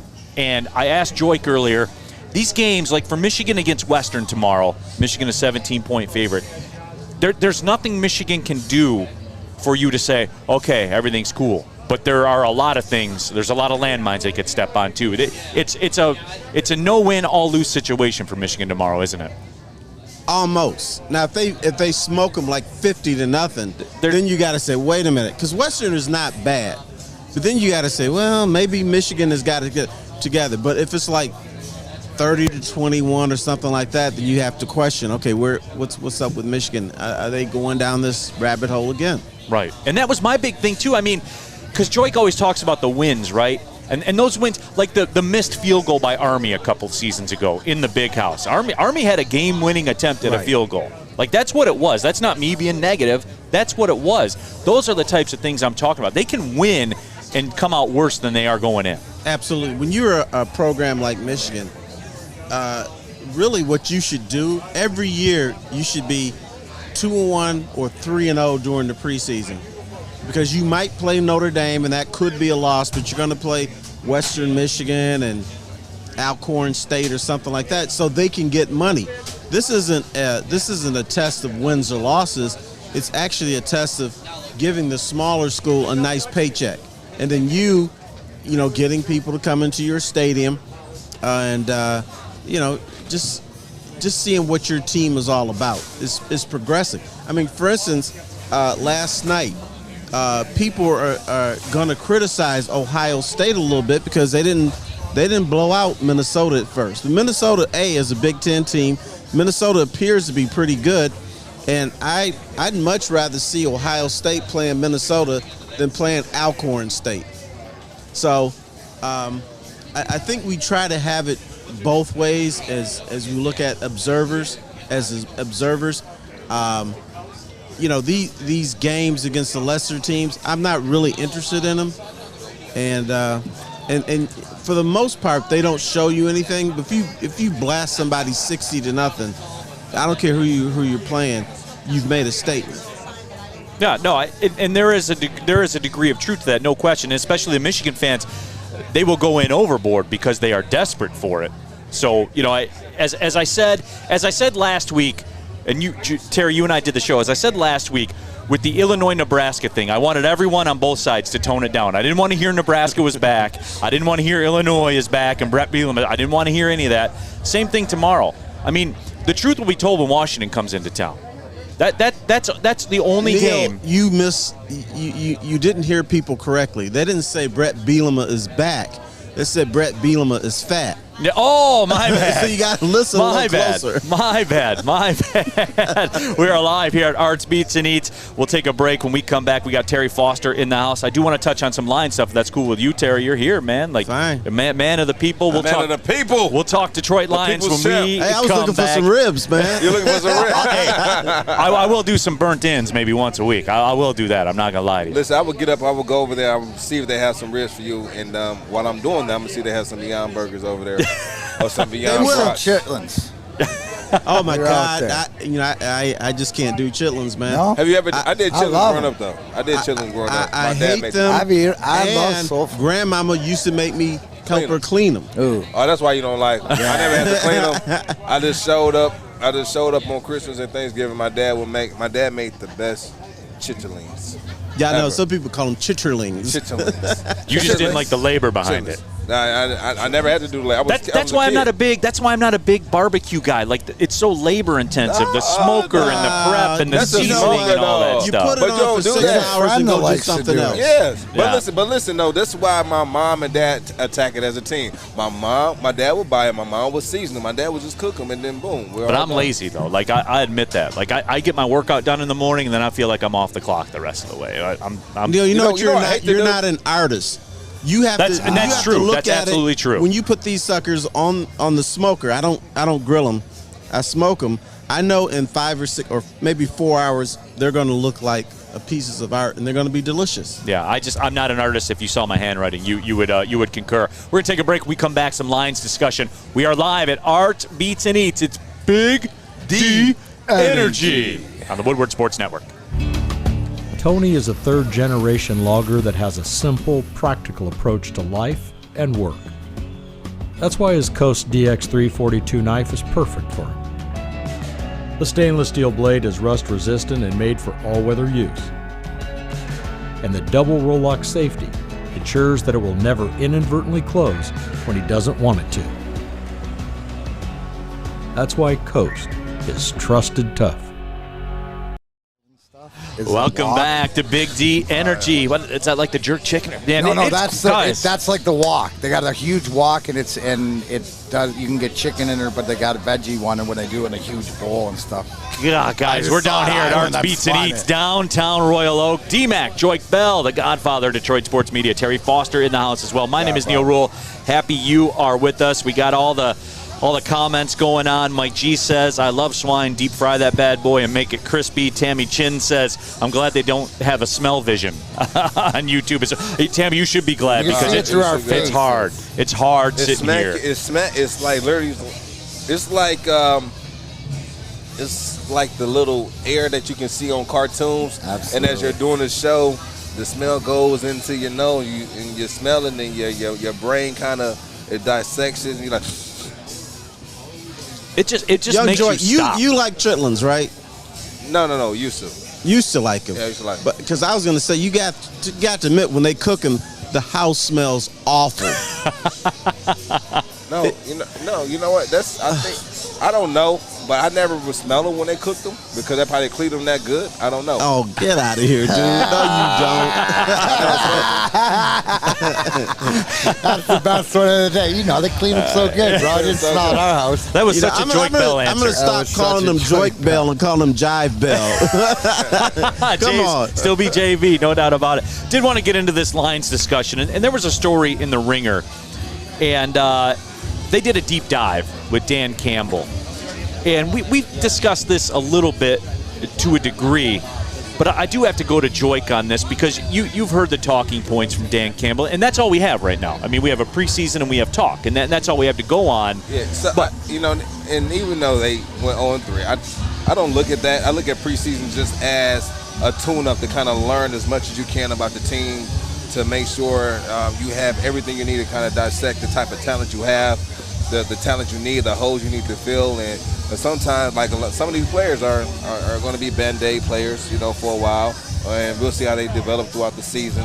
I think it's crucial that we go through this because I remember one time was it the 0-16 season we went 4-0? Yes. In the preseason.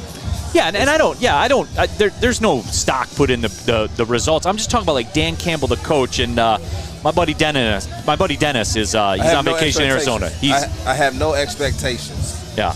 And so I have no expectations, and so this first season right here is going to be kind of like, when you guys, and you probably don't know this, Neal, but like when you go into the off-season workouts in college, you have a max-out day. Right. So you're going to max out on your legs. You're going to max out on your bench press. You're going to have a day when you max out on your power clean. Where you see what the capabilities are. Yeah. You're going to see what your capabilities are. This first year is going to be their first day of off season. And then after we see this, we'll be able to size them up for the next couple of years. Yeah, absolutely. And my buddy Dennis is he's actually watching the show in Arizona. He's on vacation.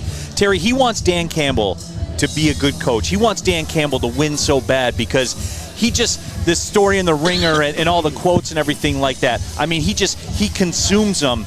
and he wants Dan Campbell to work out so bad because of the press conference and things like that. I mean, do you think you've been around this a long time? You covered lots of coaches. Do you think that the players will?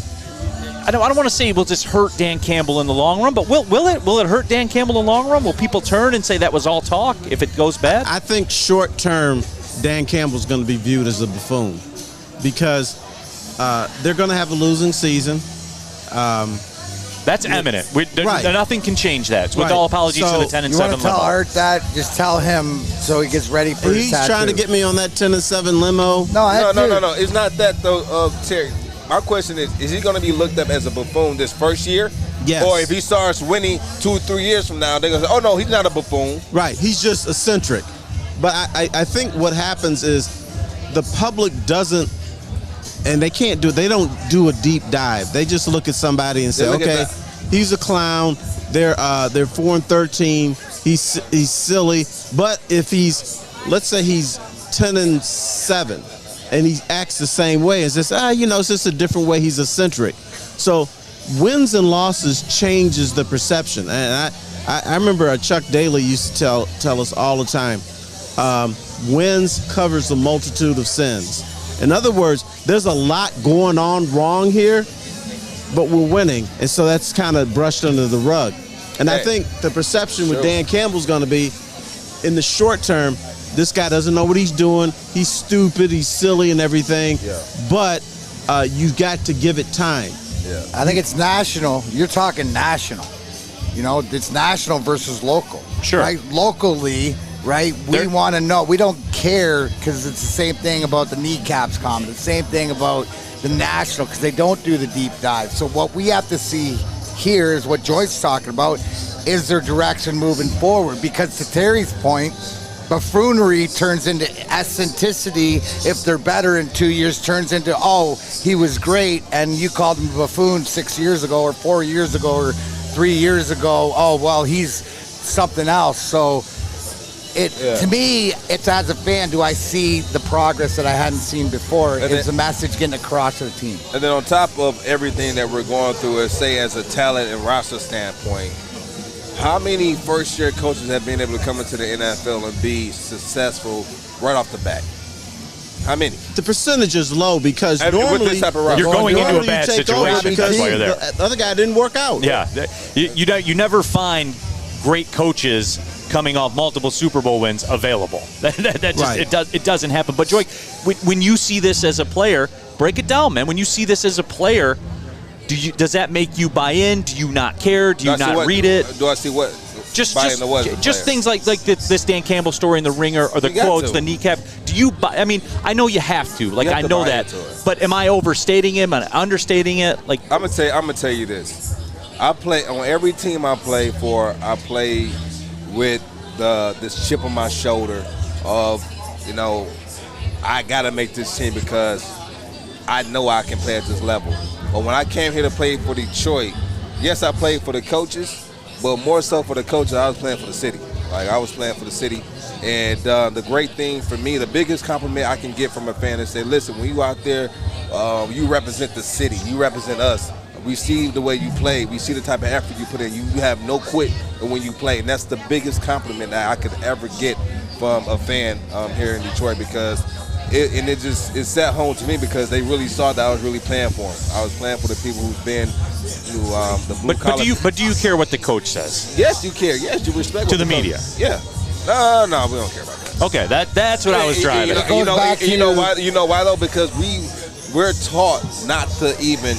We're trained to not even look at the media while we're playing. Yeah. When the season starts, the media is white noise to us.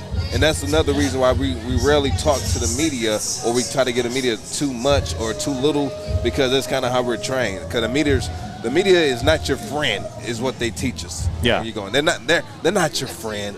They'll take your words and they'll manipulate them to say, and it's been done. It's been done to me. Yeah, all the time. They misquoted me. Do you know why they said that to you? Because a press conference is not a press conference. It's a marketing event. It's a PR. They want it's a PR event. Everything to be positive, and so they're going to tell you the media is out to get you, and some people are. That's individual. That's like life. Right. Yeah. It's so just You know, I think Mama Ali said it best. He said, if it's 10,000 snakes in a room, right? If it's 10,000 snakes in a room, and at that 10,000, right, there's 1,000 snakes in there that's a good snakes. They don't want to bite me. They don't want to harm me, right? Do I think those 1,000 snakes going to band together and protect me from the other 9,000 snakes? Nope. All right, you know what I'm saying? So the best thing to do is just, regardless of who you're talking to in the media, hey, keep it plain and simple. Keep it dry. Don't give too much. You know what I'm saying? Protect yourself, because at the end of the day, you don't protect yourself, they're not going to do it. Yeah, but Terry, is that a sport-specific thing? Because you covered all these. Now, the NBA was different. Like you talked, and nobody was as deep in those Pistons locker rooms as you were. And there was some stuff going on behind the scenes, but as you talked about, they won. I think what we forget sometimes is the media and sports relationship, it's a people business. And so I got to know those guys. I knew that Bill Laimbeer loved college football. I heard Isaiah tell me all about the west side of Chicago. John Sally would tell me stories how you can't associate yourself with bad people and expect people to think you're a good guy. So I got all those stories from him. He even told me the story that, 7'1" John Sally, somebody threw, those giant dryers that you have in the laundromats? Yeah. Somebody threw them in there and turned it on. He was going around and around in a dryer. So that was building relationships. And a lot of times, I told them when we're talking, we're just talking. Yep. This is not going to be in the paper the next day, but it takes time to build relationships. And that's what I've noticed, even being on because I am kind of on that PR side of the media. I am. I mean, I'm employed by teams and things like that. So, and it takes a long time, even for the people you're working for. Coach Campy's relationship and my relationship isn't the same today as it was my first week on the job, obviously. Right. You do have to assimilate to that. On the YouTube chat thread, Mike G wants to know, D-Mac, did you play harder or play more for Scotty Bowman or Dave Lewis? No, for your brothers and for the city to join. I mean, I'm sitting here as one of the 4 members that got a line named after him called the Grind Line, because it epitomizes what it means to be part of the city. When we buckled up, and for me personally, that was my job. Nobody could have my job, come in and do what I did for this team, for my guys, until like when I left and got bought out. That was because of other things, right? And I was making too much money, but I checked out at that point, right? So during my tenure, I was the only, and I wasn't letting there was nobody else, and to the credit, there wasn't anybody else in the system that would do that for 10 years, 11 years. Scotty was unbelievable, but he wouldn't let you in, but you would play harder because you were mad at him than you would or he did something else. But to Terry's point, everybody's different. And the media guys it's human beings, and you build these human relationships. And, like Terry, has covered sports a long time, but you realize who you can have that conversation with. Terry and Sean and throughout the time, Maz, like different ways. And it's people. It's personalities and stuff, and some people, click or don't. And there's a lot of times when things go through is that, like, a lot of these guys do know things, but it becomes their integrity to say it. That if Terry says, can I talk to you off the record and ask you a question? Absolutely. And I'll answer it, and I'll know that he's getting it for his knowledge. Just explain to me behind it so he can formulate why it's going on. Because a lot of times, guys, you don't, it's the old adage, believe 10% of what you read. You gotta, so go to John Sally's point at how can you be a good guy if you don't hang out with good people. It said, where's your information? That's where don't tell me what, tell me who. Comes from. Now the other thing, in the media, there are, and I think it's mostly young fellas, I've got to make a name for myself, so I got to get something juicy. Yeah. And I understand there are people like that in the media that probably have pressure from editors, like, you really haven't written anything interesting. Or they want to go to New York, or they want to go to LA, Chicago. Right. So I gotta make it off Joique Bell. Right. He's just the victim of circumstance, right? If Joique says, well, I think I sort of want to get 1,200 yards this year, then you're right. Joique Bell says, guarantees he's going to get 1,200 yards this year. Yeah, it's exactly what they did. And you put guarantee in quotes, right? Right. So it wasn't like it was nothing I said was guaranteed. You just said it was goal I was trying to attain. That's why you don't tell the media nothing. Except me. I would have got it right. You would have got it right. We're going to take another break. When we come back, do we overvalue the NFL draft? I know the guy to my right would say, hell yeah, that people overvalue the NFL draft. I think the players do more so than the fans. Yeah, we'll discuss when we come back. It's Big D Energy. We're live at Arts Beats and Eats downtown Royal Oak on the Woodward Sports Network.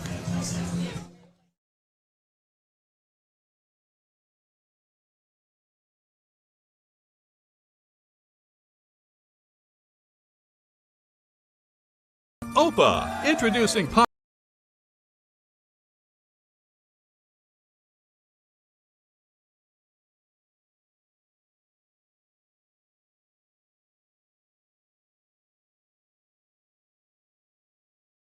Tony is a third-generation logger that has a simple, practical approach to life and work.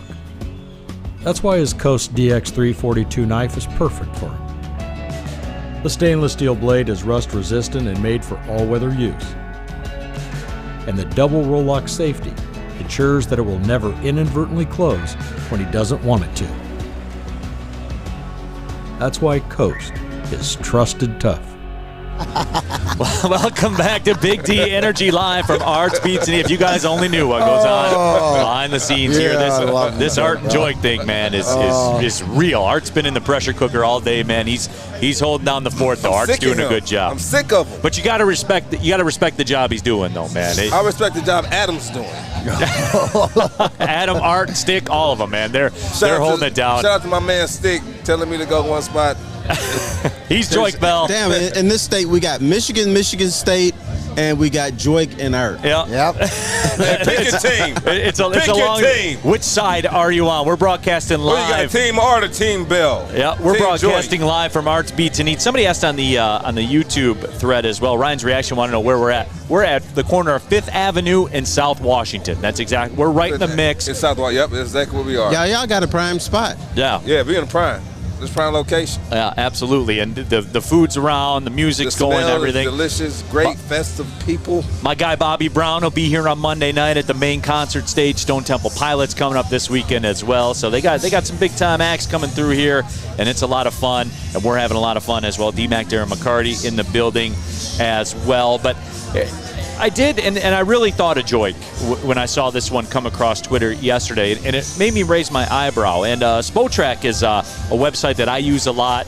It's one of those websites where it can break down all the players' contracts, all the bonuses, the salary cap tracker, all that kind of, where a team's financial future is this year, 5 years into the future. It's something I use a lot because you can a little bit determine the future of what a team's going to do based on where they sit financially, because Joique, it's a numbers game, man. That's your line, man. It's a numbers game, all of it. Yeah, it is. It is a numbers game. But it's funny how when you get into the draft, they take all they look at everything tangible, right? They take all the tangible. What's your broad jump? What's your vert? What's your 40? And those, like the two biggest thing I think is the vert and the 40, what they look at the most. And the bench too, right? And the bench, right? And they look at all these. How many reps you do on the bench? When I didn't do the bench at the combine.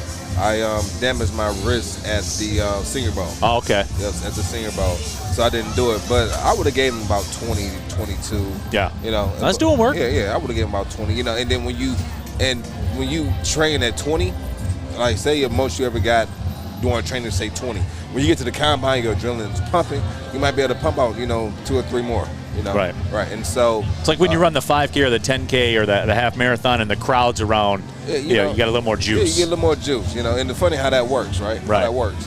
And so but they don't look at the intangibles, right?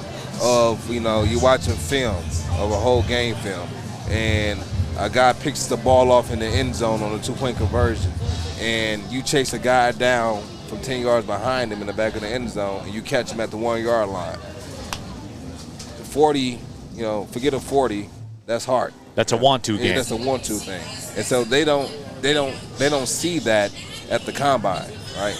And they're really going to see it because there's so many guys entering the draft that they're not going to watch every game film right, of every player. It's just not going to happen. The good ones will. Right. The good ones will, right? Right, and that's how you find those players that's not drafted, and that's why there's more of those in the NFL, but they're getting paid less. Right. They're getting paid less. If you break it down by the numbers, Spotrac put the tweet out yesterday. The initial 53-man rosters across the entire NFL, there are 263 first-round draft picks in the entire NFL, 223 second-rounders, 226 third-rounders, and the numbers kind of go down from there, as you might expect. All the way down to seventh-rounders, there's 94 seventh-rounders playing the NFL. As I said, 263 first-rounders. There's 415 undrafted players on the initial 53-man roster. But, Terry, I think this is where what I talk about, Joique, and you'll always hear me talk about this, the rookie contract, the cheaper contract, that's where it is. That's the byproduct of a salary cap, isn't it, Terry? That is, but there's another thing that I think you're missing. Us old school dudes just used to ask the question, can he play? Yeah. Now you got, can't fit into the money. Yeah, you're lifting weights, you got 40 times and everything. We used to say, can the dude play? And if he can play, draft him. If he can't, see him. But I think analytics has played a role too, and also the rookie contracts play a role too, because you got to fit all this money in a nice, tidy package. Well, D-Mac, if you're going to pay Mahomes $45 million a year, that comes at a cost. And that cost is an undrafted rookie minimum contract, maybe 2 or 3 of them.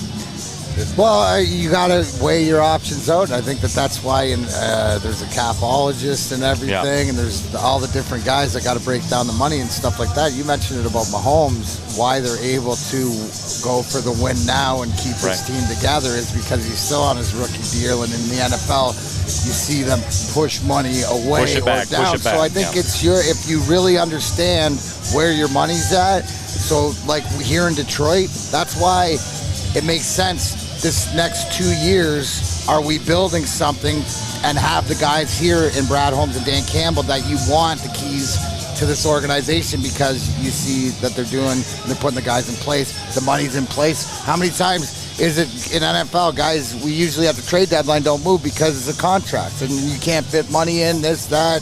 Sure. So every league has a different reason, but I think to the point is the NFL, if you're good enough, so Terry said the old school, can you play? Those guys will find their way in. The NHL, baseball, that's more of an investment to 2-3 years down the road. Basketball is the first rounders you expect to hit now. So, again, the money plays a big difference, a big thing. And Tammy Chin says, same with the NHL draft, how many first-round picks are still around? And that's different, Darren, because you have the European guys that get taken later. It's a totally different beast with the NHL and the draft. And I don't think so much right now is because that used to be Hawk and Anderson, our European scouts, was the golden child, getting like the Datsuks and the Holmstroms and the Lidstroms in the 5th round and stuff like that. Rounds. No, it doesn't happen anymore. And that's the whole thing about the Red Wings organization. They're going to get the right players. Why? Because they will watch all the tape. Sure. You show them somebody from anywhere else and there's tape on them, or go see them. Steve Eisman, Chris Draper, and their guys are going to go see them to see if they're worth fitting in. And I think it's important that you have in any organization a game plan. This is what you want to build towards. You heard Brad Holmes yesterday talking about, the line, but the running game. You know what I mean? How being a part of the running game. Terry, look at Tom Luan just chowing. I'm telling Tom, come on here for 2 minutes. We just want to see what you've been up to. He's in tip-top condition. Look at him. He's smashing I'm going to ask you this, though, Tom. I'm going to tell you this. So on the mornings, I think I will get up and get to the facility and be the first one there and try to get to the weight room. I will always try to be the first one there, and I would never beat this guy. I would never beat him. Look at the physique, I would never beat him. Tom thought he was going to play. 4 o'clock in the morning, he's there. Him and Drapes. Hey, I can't beat him. I can't. It's like he had was your apartment? Do you have a condo in there? I had a couch in my office. You had a couch in the office? Couch in the office. Man, I love Tom, man. It's good to see you, Tom. Tom Luan in the house, smashing the sandwich as well. Still looking good, though, man. I'm telling you, every single morning, every day, guys consistent. Hey, and don't worry, Joint didn't forget about it. It didn't matter, like the little things, but that's what makes you, bro. Yeah. Maybe he was like Jim Leland and had a couch in the. It's the small things that you don't forget, right? It's the small things you don't forget. And the players that I would see in the weight room consistently early or after practice, who were consistent with their routine, were the guys who were the most successful. The Calvin Johnsons, the DeAndre Levy's, the Stephen Tulloch's, the who else is in there? The Sues. Yeah, so these guys were consistent, and it showed in their career. Right? Yep. And so for Tom, I would see him in there all the time, consistent, and doing like maintenance workout, band workouts, different things like that, kettlebell, just things that kind of keep you intact, keep you stable. So it was dope to see that. Joique, do you take pride in that stat? I take pride when we talk about 415 undrafted players in the NFL. I love that. I love it. I love it because these are the guys who come in like, hold up, wait, what? Like, sometimes these guys, these numbers that they put up in college and then don't get drafted. Like, I don't care where you get drafted. I don't care what team you go to. I don't care who you're playing against. If you go to college and you put up 10,000 all-purpose yards in a career with over 100 total touchdowns or responsible for 100-plus touchdowns, you need to be drafted in the top 4 round. I don't care where you play. Like, come on. Danny Woodhead did that. I had over 8,000 all-purpose yards. I had over 100. I wasn't drafted. Like, what are they looking at? Are they only looking at the tangibles at the combine, or are they just looking at, he played against inferior competition? Which, what? But it feeds the beast, though, doesn't it? The NFL draft, that's appointment viewing, man. Does it feed the beast, or are they just discrediting people? Are they not paying the correct people? Like, a person can go to one school, play 1 year at a Division I, and go get drafted, versus a guy who's dominated at say a D3, a D2, a D1 AA for multiple years, and they don't get drafted. But if you have a couple good years, you go run you have some good tangibles at the combine, I think that's just lazy scouting. That's lazy and sloppy. I don't agree with it. It's sloppy. But Terry, these GMs, though, sometimes they're scared to make these calls, though, aren't they? Oh, yeah, they just go with the grain. They feel that there's pressure. For instance, I was talking with a GM, and I said that I would take John Morant over what's the fat guy in New Orleans? Zion. Over Zion. And he said, no, you wouldn't. You would get fired before you can make that move, because this is the number 1 pick. So in other words, yeah, there's a pecking order. There's somebody else making sure that you make the right move. But I think in Joique's case, because I saw Wayne State play a little bit and talked to people about Joique, his whole thing was, he's playing against Saginaw Valley, who sent NFL players to, sent players to the NFL. Multiple, yeah. And Grand Valley. Sending people to the NFL who's still playing to this day, the guys I played against. And I knew kids in high school who were deciding, should I go to a Mack school or should I go to Grand Valley? And a lot of times they picked Grand Valley over the Division I school because it was rolling more. So that was, I think part of it was lazy. Maybe you were too close because you're at Wayne State. They really hadn't produced NFL players, and you're playing in the GLIAC, and I think that's what prevented you from getting drafted. No, but that's hogwash. That's hogwash. He's correcting me again. It's not correct. It's hogwash. It's hogwash when you take a guy, say a guy went to a school who hadn't had a winning season in 30 years, and then by the time he graduates, that's the winningest class in school history, right? And then every class after that beats that guy's record. So it basically started a whole new. I don't agree with that, Terry, because what I'm saying here, and I'm not a professor, I don't know what these scouts are doing, but one thing I do remember is a scout told me from the Detroit line, he said, listen, if you have talent, they'll find you. And they did find me. And eventually? They got me for cheap. Are you bitter still? Huh? Are you bitter that you didn't get drafted? No. I'm not bitter, but if you look at these numbers, then yeah, I'm bitter. So you're bitter. He's bitter, right there. D-Mac, he's bitter. You look at these numbers right here. Sounds like his blood pressure is going up a little bit. Hey, you look at these numbers. It sounds to me like he totally forgot about it.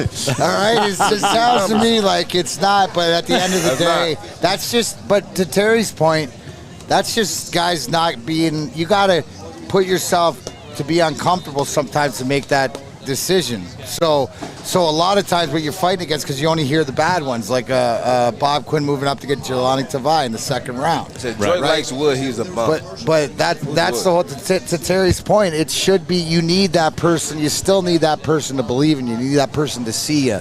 And to me, why they wouldn't have seen you join is because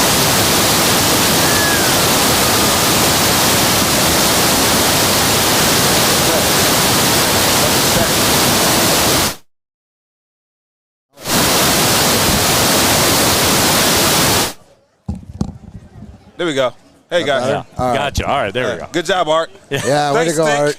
Well, Nice. Speaking of Art, though, on the YouTube chat thread right now, what the people want to see, and we've had a couple posts about this, they want a Joique versus Art Oklahoma drill. I'm telling you, yeah, they about to get it. He do that again. He does that again. Well, we'll discuss that over the break. When we come back, we're coming down the stretch here. We're live at Arts Beats and Eats. It's Big D Energy right here on the Woodward Sports Network. I'm looking to bring on another HVAC tech right now. We are recruiting 5 to 10 techs a month. We're looking to grow and expand. Every new tech we hire is from Northwestern Tech. The hands-on training is fantastic. They're always my first call. We love hiring Northwestern Tech grads. They come out trained and ready to work. Our program is only 10.5 months, and our next classes are starting soon. So why wait? I'm looking to hire Hire a graduate of Northwestern Tech. Northwestern Tech. Northwestern Tech. Northwestern Tech. Welcome back to Big D Energy right here on the Woodward Sports Network, live from Art Beats and Eats. We've got a Western Michigan fan across the way here checking out the show. He's got the Western Michigan shirt. He likes the Broncos plus a 17, D-Mac. We'll see. Like you said, I'm eager to see, because the big thing is that there's no noise like it was in the past. So to Joyce's point, where he bringing up talking to guys, is that they're buying in, and there's some, culturally, you have to get, because when you buy in, and I agree, somebody said it on, if you believe in your coach, you will go through the wall for him. Or it can be like it was. Scotty Bowman was such a psychologist that he made it us against him, right? So we were all together, and no matter what he would do, and he's so psychological that he maneuver it, he's 5 moves ahead of you, because he gets you to go where he wanted you to go with who you wanted to go, but we stuck together like glue. So that's interesting. I mean, the commonality of hating the boss, right? Like, like if you're at a job, you hate your boss. Because believe it or not, when I was growing up, and you work those crappy jobs, you're a dishwasher, or you work in a warehouse or whatever, you do what you got to do. How you doing? What's up, Drew?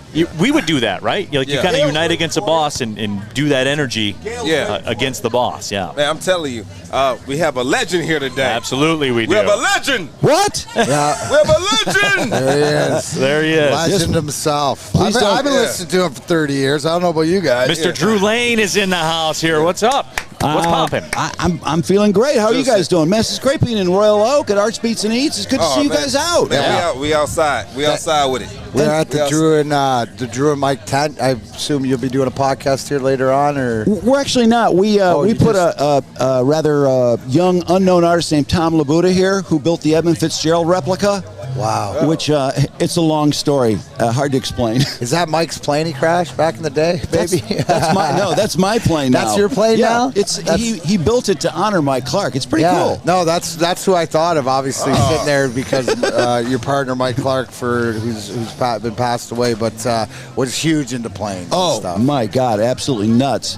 Hey, so anyway, I was listening to you guys, and you were talking about the Red Wings, if you played at the best college hockey team? No, we were saying that if the worst, Joy was saying the worst NFL football team and the best college team, and then even the Red Wings when they were the worst a few years ago, playing the best college team. Okay. Not our team. Does anyone remember this? This is going to show how old I am. When the college all-stars used to play the NFL champions, they would have the Where's Maz? I guarantee you Maz knows He was covering it. They used to have, like every first-round pick, all the best college football players would play the NFL champions. College all-stars, they used to play it at Soldier Field in Chicago. No way. How many years did they do that? I think they ended it around 72 or 73. How did it end up? How would the All-Stars? The All-Stars won a couple games. No way. Just a couple. Right. They probably played it 30 or 40 times. This is a big deal, but I'm sure. Hey, but what would Joique? Would they have any shot? I was just saying, but hold up, against the All-Stars now? Yeah, the guys coming out of college, the first-round picks, all of them on one team. Playing the Super Bowl champs? Yes. No. No chance? No. How about playing the worst team? Can they stay on the field with them? No. No? No. Really? No. Okay. Not even close. Drew, it was emphatic, wasn't it? Yeah. No. I would say all the draft picks versus say the worst team in the NFL. Okay, that might be a game. That would be a game. I want to ask you too, Joique. Yeah. Okay, if you're coming out of high school, which you were, and you were certainly well undervalued, but you see this guy at Ohio State getting $1.4 million for 3 years. What's the quarterback's name? Ewers? Joique's leaving the bar. He's had enough. But he doesn't. But he's not bitter though, Drew. He's not bitter at all. Life's about timing. Right? You want to tell us the life's about timing story, right? Well, I mean, honest to God, $1.4 million. He's not even their starter this year. Right. 3 years. If you're a senior in high school, Joique, and let's say you are a huge recruit, are you thinking, well, I'm going to go to Ohio State and make some money? Yes. Or I want to go where somebody's going to invest their time, like he said, talking to Michigan guys, Jim Harbaugh has been doing with NIL. You want to go somewhere that somebody's going to help you get the best out of it. No. He said if you're a high recruit, the guys I'm talking about that haul bar to help me are guys who were, say, walk-ons. No, but I understand. So you're telling me that the walk-ons are getting that treatment, right? That the star players, they can, you're going to go, if you're going to set yourself up and be able to play on a big thing, but I want to go to whoever it is, whatever, if I'm the best player or the worst player, I want to go somewhere that somebody's helping everybody, don't you? If I'm J.J. McCarthy, though, I got to be thinking, wait, this guy, I'm a hot shot recruit. I'm a 5-star. This guy's getting over $1 million to go to Ohio State, and I'm going to Michigan, and what do I get? Some benefactor NIL in Michigan needs to step up and give the kid a contract. We saw this with Miami as well. Every guy on the team's getting $6,000 from an agreement with a local gym. I mean, some schools are doing well at it. ... And some aren't. Who, like Miami, Ohio State? I haven't heard about, is Clemson, Alabama, are they doing stuff? Alabama is doing stuff, aren't Alabama they? is, that's what they say. The car dealerships, all the local Tuscaloosa car dealerships will come into play there. But yes, we see the same schools over and over and over again in this news, but there's one we don't see. Yeah. Well, why not? So the thing Great is question. This. Now the thing, how is this going to affect the Division II? Our Division II, are they able to get this same type of publicity? No, they're not. And so me going to a D2 school. And now, and D-Mac How said... did you end up at a D2 school, by the way? Yeah. How did that happen? Heavily recruited. No, I would say this. Junior year was hurt, so I didn't play that many games at running back. And then my senior year, our quarterback left right before the season. We didn't have a quarterback, and so they moved me from running back to quarterback half of the season. Okay, I still think somebody should be very ashamed of themselves for missing out on that. I would tell you this. So we had a strength and conditioning coach. Not gonna say his name, but he coached at U of M. And towards the end of my career, I went to go work out at his gym. And by this time, I think he had retired. And he said he saw me. He saw film of me at Benton Harbor High School.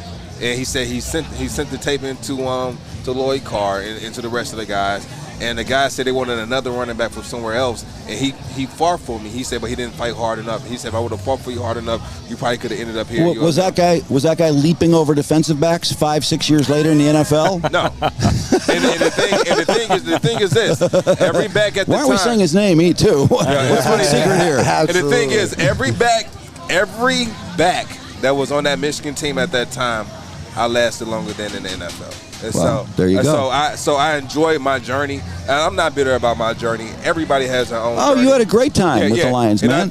I think everything happens for a reason, because if I don't come play here at Wayne State University, the only college football team in all of Detroit, then I don't know if I had that same type of following if I went to another school. Joique, what's the decision-making process for leaping over a man who's about to tackle you? Because you did do it. I saw you do it. You know what? In college, it was easy. You just do it. It goes back to the combine and my vertical, because the vertical and the 40 are the only important time. I tell you this, though. It's so cool, man. Watching, I love it. I want people to do it all the time. It's study. So it's not something I just go out and do in the NFL. What I do in the NFL is I watch film, and I watch the players or the defensive backs who would commit, who when they go in, they just throw their body at the bigger back's legs. So I'll always watch bigger You backs. can process that much information as you're running at that guy? Oh, that's the guy who throws his body at me. Because he studied it. Because I studied it. Yeah. And so I'll watch. So they do cut-ups for us. And so I'll go to our GA or whoever's over the getting us our film. I'll say, listen, this is the film that I want. I want films of backs 220 and over, 10 plus yards against this defense, and they'll give me those cut-ups. And it might be like 30, 40 runs on there. Now I'm watching these DBs, how they come down. I just thought you were jumping over some guy. I didn't know there was so much went into it. It do. It almost ruins the story, doesn't it, a little bit, Drew? The only time I haven't done it was my third year when I did against a guy in Jacksonville. And then, did he come up and take you out? No. Okay. That never happened. No, it never happened. I don't think it did. Hey, never Darren, Gail right there is waiting for you. Hi, Gail. She has a puck for you to sign. Absolutely. And I'm amazed. I got a question for you, Drew. Because if anybody that knows Drew Lane, he's a speed reader, right? So this man can read more books. He's read Barnes & Noble's closed down because he read every book in there. That is the truth. Anything good you've come across lately? There's a new book about Bob Seger. There's a book about Prince that's out right now. God, I wish I was prepared for this question, Darren. Well, you know, all my reading, and I'm not prepared. No, but but name some of the ones because you go through. Well, the Dirt Motley Crue is a great book. It's still one of the best rock and roll books to get behind it. And why would you say that? Just because they didn't hold back? Yeah, they didn't hold back. I think they would like to put it out of print right now if they had their choice, because honestly, through 2021 goggles, there's some stuff in there that is. I remember reading it and thinking, I don't think that's that cool. I think that's kind of grim. but it's a rock and roll band going nuts. Tommy Lee. So talk about that, Drew. So some of the things that read over time and like how they ate, because you see the cancel culture we're in and stuff like that. Do you think that's more like books going out of print? Well, people don't read books anyways. That's interesting. I just think it's probably hard to sell books if you can't spill it all out there. Right. I don't know how you move books. And especially now, how do you do it in this day and age with the internet and everything where why didn't he talk about this or why didn't they talk about that or exactly. something like That's all people want to hear. And that's all people write about promoting a book is the wildest thing in the book. But they were talking about stuff like, trading women, like mid-session and stuff. And it seems to me, if I remember correctly, without her knowledge, which, that's 2021 goggles, and I was reading that in 2010 and thinking, but again, it's Tommy Lee, it's Nikki Sixx, it's you know what you're getting when you walk into that one. You do. That's one way to look at it. You know what you're getting when you walk down that road. Neal could be canceled for saying that. No, excuses for Motley Crue. Absolutely. But what about the speed reading thing? Did you find that was like a product of your line of work? I mean, because stuff happens when we're on the air, and you got to kind of skim it and figure it all out. I think it's just loving the topic, because if you looked at the books, and I do have a stack of books upstairs that I finished, you notice that there are a few topics that seem to dominate, like rock and roll, the Beatles, the Cubs. NFL, NBA, Major League Baseball. It's just having something you love and just dying to know more about it, which with the internet is great because you can learn anything about anything you're passionate about. You can know everything about it. Yeah. I mean, some people think they know more than their doctors now. Well, Mike, I'm not one of them. Mike G in our YouTube chat thread says, I can't read books because I'm always watching Woodward Sports Network. So there's that. Okay. We certainly do appreciate that. Hey, by the way, congratulations, you guys. You're on 99.1. Yeah, 93.5 The Roar. Are you on 93.5 now? Absolutely. Yeah. Absolutely, yep. Wow. And 94.7 HD2. Yeah, see, WCSX. 99.1, as I was coming in, the signal was pretty good. I was coming from, M59, and I came down Woodward, and 99.1 was coming in good and clear. It's like, wow, these guys are on the radio now. I mean, isn't this the little train that could? I can't. Yeah, exactly. But I can't. Okay, so give us a couple good Maz moments lately on the show that everybody's missed. Has he had his? Because Drew and I realize, but our affection for Maz is sort of the same, because we realize Maz just will speak before processing it a lot of the time. Say it again, Drew. Say it again, Drew. The words just come tumbling out. Yes. I don't know that his brain has always connected them all ahead of time. They just say things and they creep up there now. Any good ones lately? Well, yesterday, let's see. I was upset because I felt Maz phoned in his appearance on our show. Because I texted him, I said, Maz, what's on the agenda today? Thinking, there's some good stuff. Cam Newton, was he cut because he was unvaccinated? There was the guy at Ohio State that got the $1.4 million. Maz says, Michigan, Western Michigan preview, Northwestern Michigan State preview. I'm like, this is a podcast. That stuff is over. I mean, who cares about a preview of the game in another 24 hours, Maz? Come on. He was just phoning it in. Phoned it in. Yeah, phoned it in. Wow. He will phone it in if you let him. Like the stamp. He will phone it in if you let him. There's the tip. Don't let Maz phone it in. You hear that, Maz? Well, guys, speaking of phoning it in. Speaking of phoning it in, we're going to take our last break, come back. There's a 10-minute bonus segment to the show here. Is that right? It's 10 minutes. Yeah, we got 10 more minutes. Sweet. I'll have my... yeah, they got 10 more minutes. I got 10 minutes, absolutely. All right, cool. 97.1 is quaking right now. Hey, you want to take this seat, Drew? All right, we'll be right back. Drew Lane is here in the house. We're at Arts Meets and Eats, downtown Royal Oak on the Woodward Sports Network. Would you like to win a custom-built chopper while helping our veterans at the same time? Then watch as we turn this bike into a one-of-a-kind classic chopper. Watch the Call Sam Chopper Shop on our social media channels and get your raffle ticket today at callsam.com/chopper shop. Welcome back. Big D Energy here, a Woodward Sports Network. Joique Bell here. My name is Neal Ruhl. Darren McCarty, Drew Lane, Detroit sports media legend in the house as well. And look, speaking of books, Drew read this one. I did. On the Crapper. It was a good book. On the Crapper. No, that's My Last Fight by Darren McCarty. That's a great book. It is a very good book. It is a very good book. Time to update one. Look, Darren has not played in the NHL in how long? 12 years? Yeah. And look at the line for people who want to get something signed. Everywhere we go, Drew. They never forget. Do you want to never forget. Joique, you need to get a book out there. Yeah, they get a book out. Why not? We'll co-author one. Oh, dude, check it out. Even a Grinder pick. Grinder's coming back, actually. Grinder is coming back? Yeah, well, yeah. Seriously. I think trying to do something. Let me sign that, too. Yeah. I believe keep the ears out for something opening day. Man. Opening day for the Wings. You see what D-Mac does, though, Drew? I had somebody come up and say hi to me. Like, they were excited to see me, and then Darren had to one-up it and start the autograph line and do it. He's like that, though. They were looking over your shoulder, though. I hate to tell you. Absolutely. No, but that's D-Mac, though. That's what he does. Final segment of the show here. A little 10 minutes. Yeah, 10-minute bonus segment. Drew Lane joining us here as well. Love you guys. So, Drew, what else? For those that don't know, what do you got going on? What's popping, man? What's popping is, the show, actually, the Drew and Mike show is still available, still podcasting, and we're doing a couple 100,000 downloads a day, and it's going great. And we've got advertisers, we're rocking and rolling. Drew, you guys are doing a couple 100,000 a day? Yeah, a couple 100,000 downloads a day. I know it. Putting up numbers. Well, and I got to tell you, that's why I was mentioning the little train that could, Woodward Sports, because I remember when I first heard it in November of 2020, last year. And I was thinking, I just got some work to do. I mean, absolutely. It's hard. I mean, you're building a studio for video and audio. It's got to sound good. And there were a lot of, it's not easy to do that. Very few people have the balls to do that and lose money and invest. And Chad's done that. And this thing has come a long way in a short time, in my opinion. Well, I think that to your point, Drew, and this is where Chad to him will realize at the top, and you come in and sit in meetings with you for advice and stuff, and that's huge. And the Woodward Sports Network for the people, but of the people, and all the ones that of Detroit, Michigan, wherever you are that love Detroit sports. And who's out here in Royal Oak broadcasting live?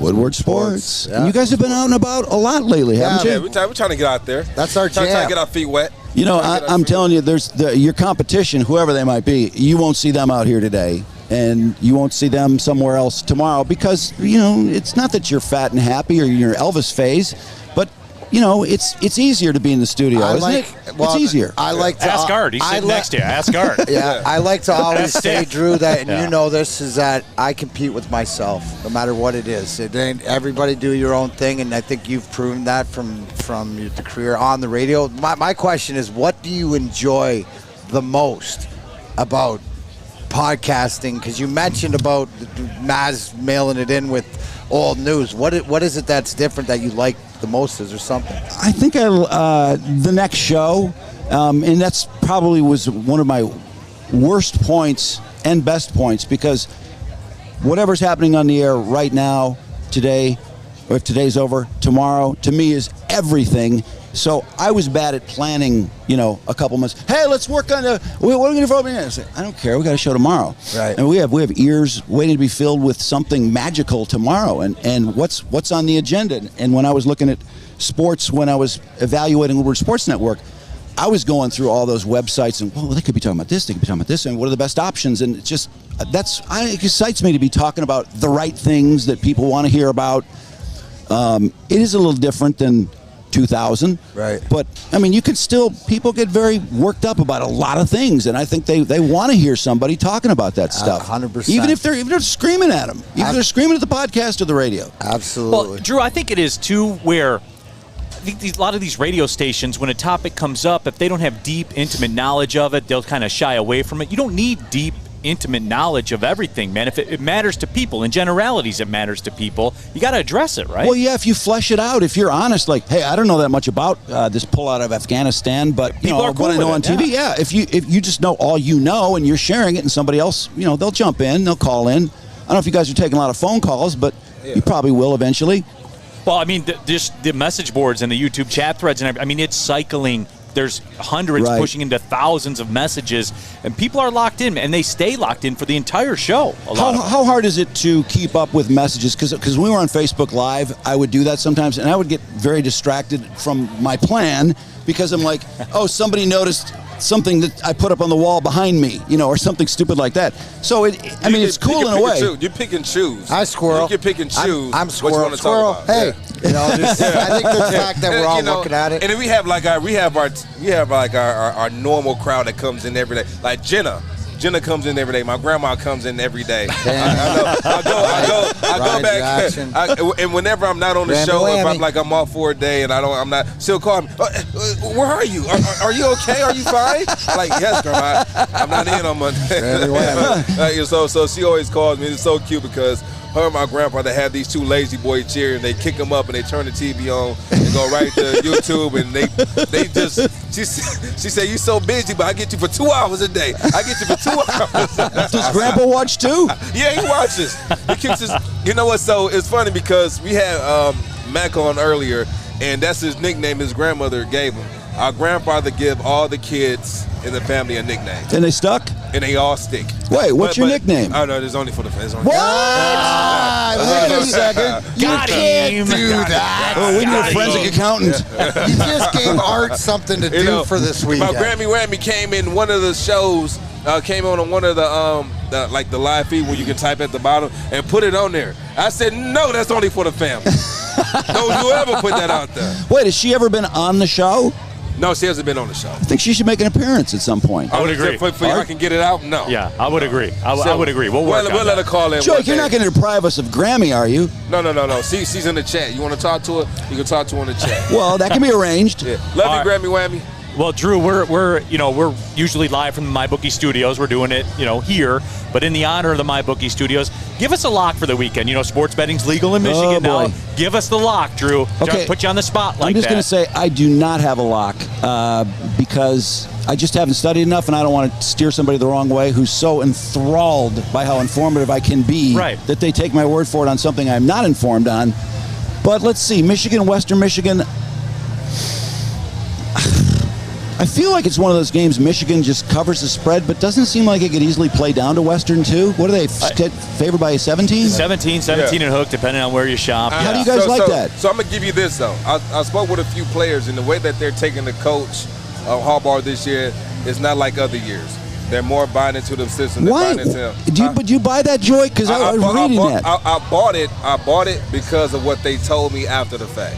Okay, I want to ask you guys, because I heard you talking about the media, which is not your friend, and I think you and Darren were in agreement. You had sort of a middle ground on that. But I do. I think it's like people. It's individual. It depends. You gotta figure out who's who, because, for example, back in the heyday, dude, these guys between him and Mark, or Mike and Mark, the producers, I got protected. Yeah, we had a lot of data, but Darren was our friend. Yeah, right, but that's the whole thing. You guys protected me. Absolutely. I was nothing but a fan. Yeah. But I was reading about Michigan football yesterday, just exactly what you're referring to. The chemistry's better and the players are responding more. And I was thinking, God, this sounds like a hype piece to me. It sounds like a hype piece. And I'm thinking, as far as the media being your friend, not being your friend, I feel like Michigan football, it seems like the media is their friend. Isn't it? 100%. Yeah. Well, why? Where did all the media here go? Where'd they all go to school? Okay, is that why? I think so. I mean, I've suggested that a time or two, and people always go, oh, but what about this person who went to, and I don't know. It seems like people are reluctant to acknowledge that, but it seems painfully obvious to me. Yeah, absolutely. Yeah, but honestly, that's the only reason. That's the only reason. Because they went there. Because I'm talking to players that are there now who are experienced what the media is saying, and so they're giving me the behind the scenes on why they feel that way. Absolutely.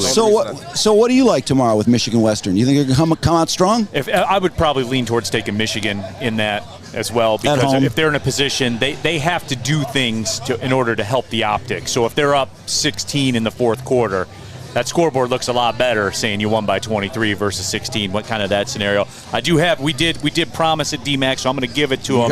The Neal Ruhl Get Right special for Saturday night. Now, Drew, this is a game that has to be on CBS Sports Network post 10 o'clock on Saturday night. So if you had a bad Saturday, I'm going to get you right. Just unload it all. Oh, okay, lay it on me. Yeah, I'll take New Mexico State tomorrow against San Diego State. They're getting 31.5. Darren's taking notes. Yeah, write it down. They're getting 31.5. It's at 10:30 Saturday night on CBS Sports Network. You and dozens of your friends can watch it on television, and I'll get you right. But, this is only for emergency purposes only. Break the glass if you need be. Can I ask you, Virginia Tech and North Carolina, what's the line on that? Do the Hokies have any hope? The Hokies always have hope. They do. North Carolina's about 5.5-point favorite on the road. They are loaded, man. Mack Brown came in there. He's got them loaded. That's not at 6 o'clock. I may be yelling at the television in a few hours. I'm psyched, though. It's so great, though, to have football at Arts Pizza and Eats, and we got all this food, and we got STP tonight. Man, this is a great weekend, isn't it? Bobby Brown on Monday night, too. Bobby Brown. Hey, we got Young Jeezy in the city tonight. We got Young Jeezy in the city tonight as well. Yeah, absolutely. Where's that gig? It's at Aretha Franklin. Yeah. Yes. There's going to be live. That's funny. The Snowman, Art. Yeah. Snowman's in town. I love my it. name, I bring the city out. All right, well, Drew, we appreciate your time, man. Drew. Great to catch up with you. Great to see you guys. For Joique Bell, my name is Neal Ruhl. You're watching Big D Energy on the Woodward Sports Network. Well, see you later. Woo-hoo.